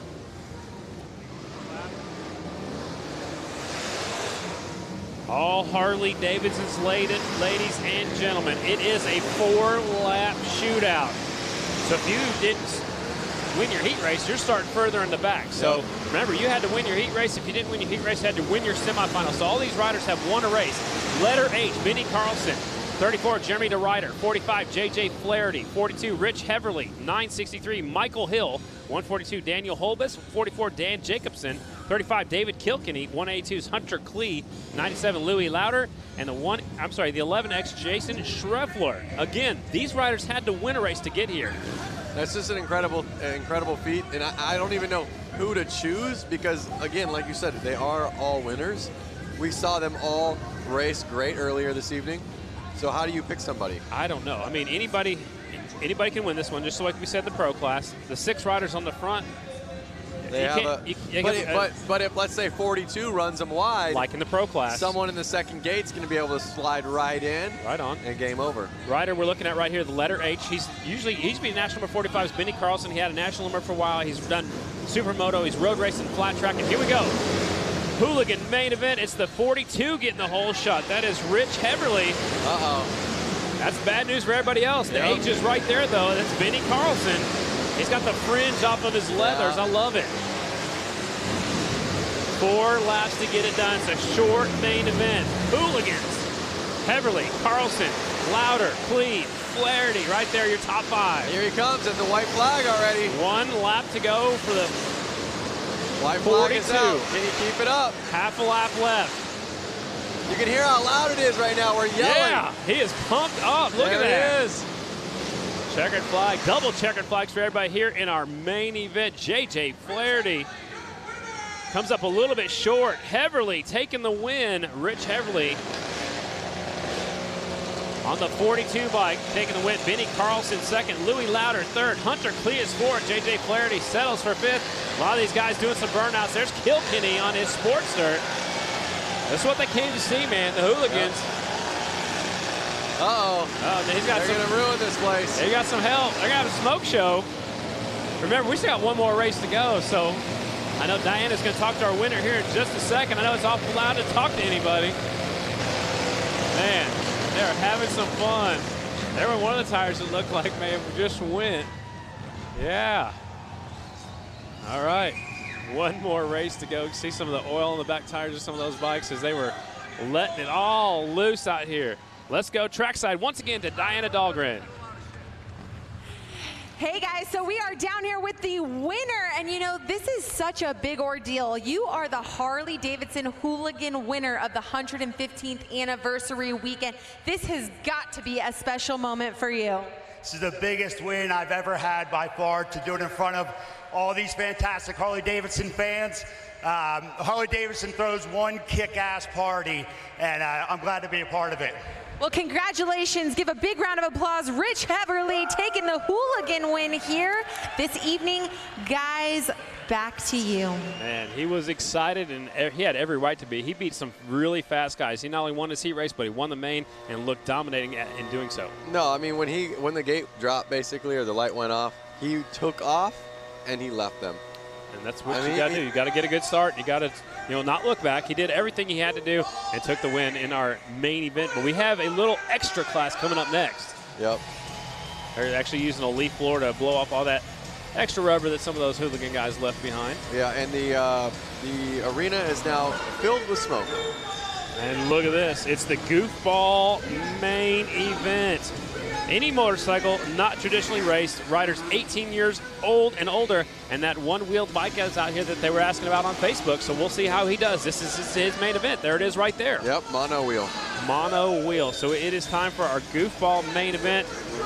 The riders in this one, 72, Ronnie Zastrow. 707, Marco Lazurvik. 963, Jim Leslie. 322 is Brian Martins. 15, Scott Johnson. The 3 is Hunter Howell. 777, Alejandro Garrido. 75, Karina Strack. 12, Adam Zeller. 73, Travis Fryer. 49, Kendall Lutchman. 17, August Zaraski. Riders are in this one from all over the place. Most of them are actually from Wisconsin. 1 from Florida, it looks like. And several different motorcycles. There's the Purple Rain bike. He won his heat race earlier today. Or actually, that might have been a semifinal we saw him win. Yep. Representing Prince. Purple Rain outfit themed motorcycle. There's the 75 bike. Uh-oh, we got a wrestler out there, I think. Uh-oh, that's his championship belt. He's got a big chain around his neck. How many of these guys do you think rode their bikes here? Ooh, I don't know. I wonder if that police officer did. He's probably supposed to be on patrol. The 707, Marco Lazervic. Look at that, Macho Man. He's got that on his glasses. You see that? Yep. Macho Man Randy Savage. That's a unicorn bike a little bit to the left right there. The big unicorn sticking off his side. There's another wrestler. He's got the mouth guard on there like the old style motocross helmets. Yep. I remember that in BMX days for sure. That's a lot before my time. Oh, come on now. You're not that much younger than me. Born in 1990. Stop it. 1990. Just a puppy. Line them up. I love the smell of burnt rubber. Yeah, it's smelling real good right here. 4-lap main event. This is the final race of the night, the goofball main event. The red lights are on. It's time for our crazy main event. Light turns green and they're off. Prince grabs the whole shot. He'll take him down the back straightaway. I think Prince is going to take it away on this one. Well, I don't know. That abdominal snowman was looking pretty good himself. A little wheel chatter. Here comes the police officer. The lights are on. He's up to second. Uh-oh. Notice how they're racing in the dark, kind of. I mean, it's got to be hard to see down there. Well, it's kind of red. Police officer's got his lights on. The leader's already down the back straightaway. Look, there's a kind of a dune buggy looking thing they just went by there. Look right there. Yep. That's a trike. It's a trike. There goes your leader pulling the front wheel down the back straightaway. Last lap. Yep. Here he comes, final corner. Prince will take the win. Yeah. Love it. Police officer comes up a little bit short here in the main event. Zastrow taking the win. Man, what a cool race it was. He's going to stop over there. That is Zastrow on the number 72 Prince-themed motorcycle. Zastrow, your winner. Lazervic second. Zaraski's third. Martins, Fryer, Desile, Zeller, Johnson, and Garrido, and Strack rounding out your top 10. That was the last race of the night. I believe Diana is going to catch up with our winner down there in just a second. What a cool night of racing here at Panther Arena. Let's go trackside once again. Diana Dahlgren, take it away. Oh, there we go. Okay. You guys, Prince, the Purple Rain, he has just won the goofball class. We saw you earlier today, and you were looking real prepared with the, the Prince setup. How does it feel to take the win here at the 115th anniversary? Very nice. Well, your friends over there are burning rubber. I better let you get over there and. Hold on, he's got my trench coat. Oh, he actually, the buddy stole the trench coat to Prince's. Well, congratulations, Prince. We're gonna let you ride off into Purple Rain here now. So congratulations, him and his white bird. Guys, we have a lot going on tomorrow. Scotty, Lance, tell the fans all about it. Man, what a great night of racing here at Panther Arena. But tomorrow, the hill climb at noon Eastern. Tons of great action, great passes tonight, great racing. And we also, tomorrow afternoon, we'll be on the beach, man. Lance, I had a great time. Had a great time with you as well. Thank you for being here. That's it for us. For Diana Dahlgren, Lance Corey, I'm Scotty Dubler saying good night from Milwaukee, Wisconsin. Thanks for watching. We'll see you guys tomorrow on the hill and then tomorrow afternoon on the beach.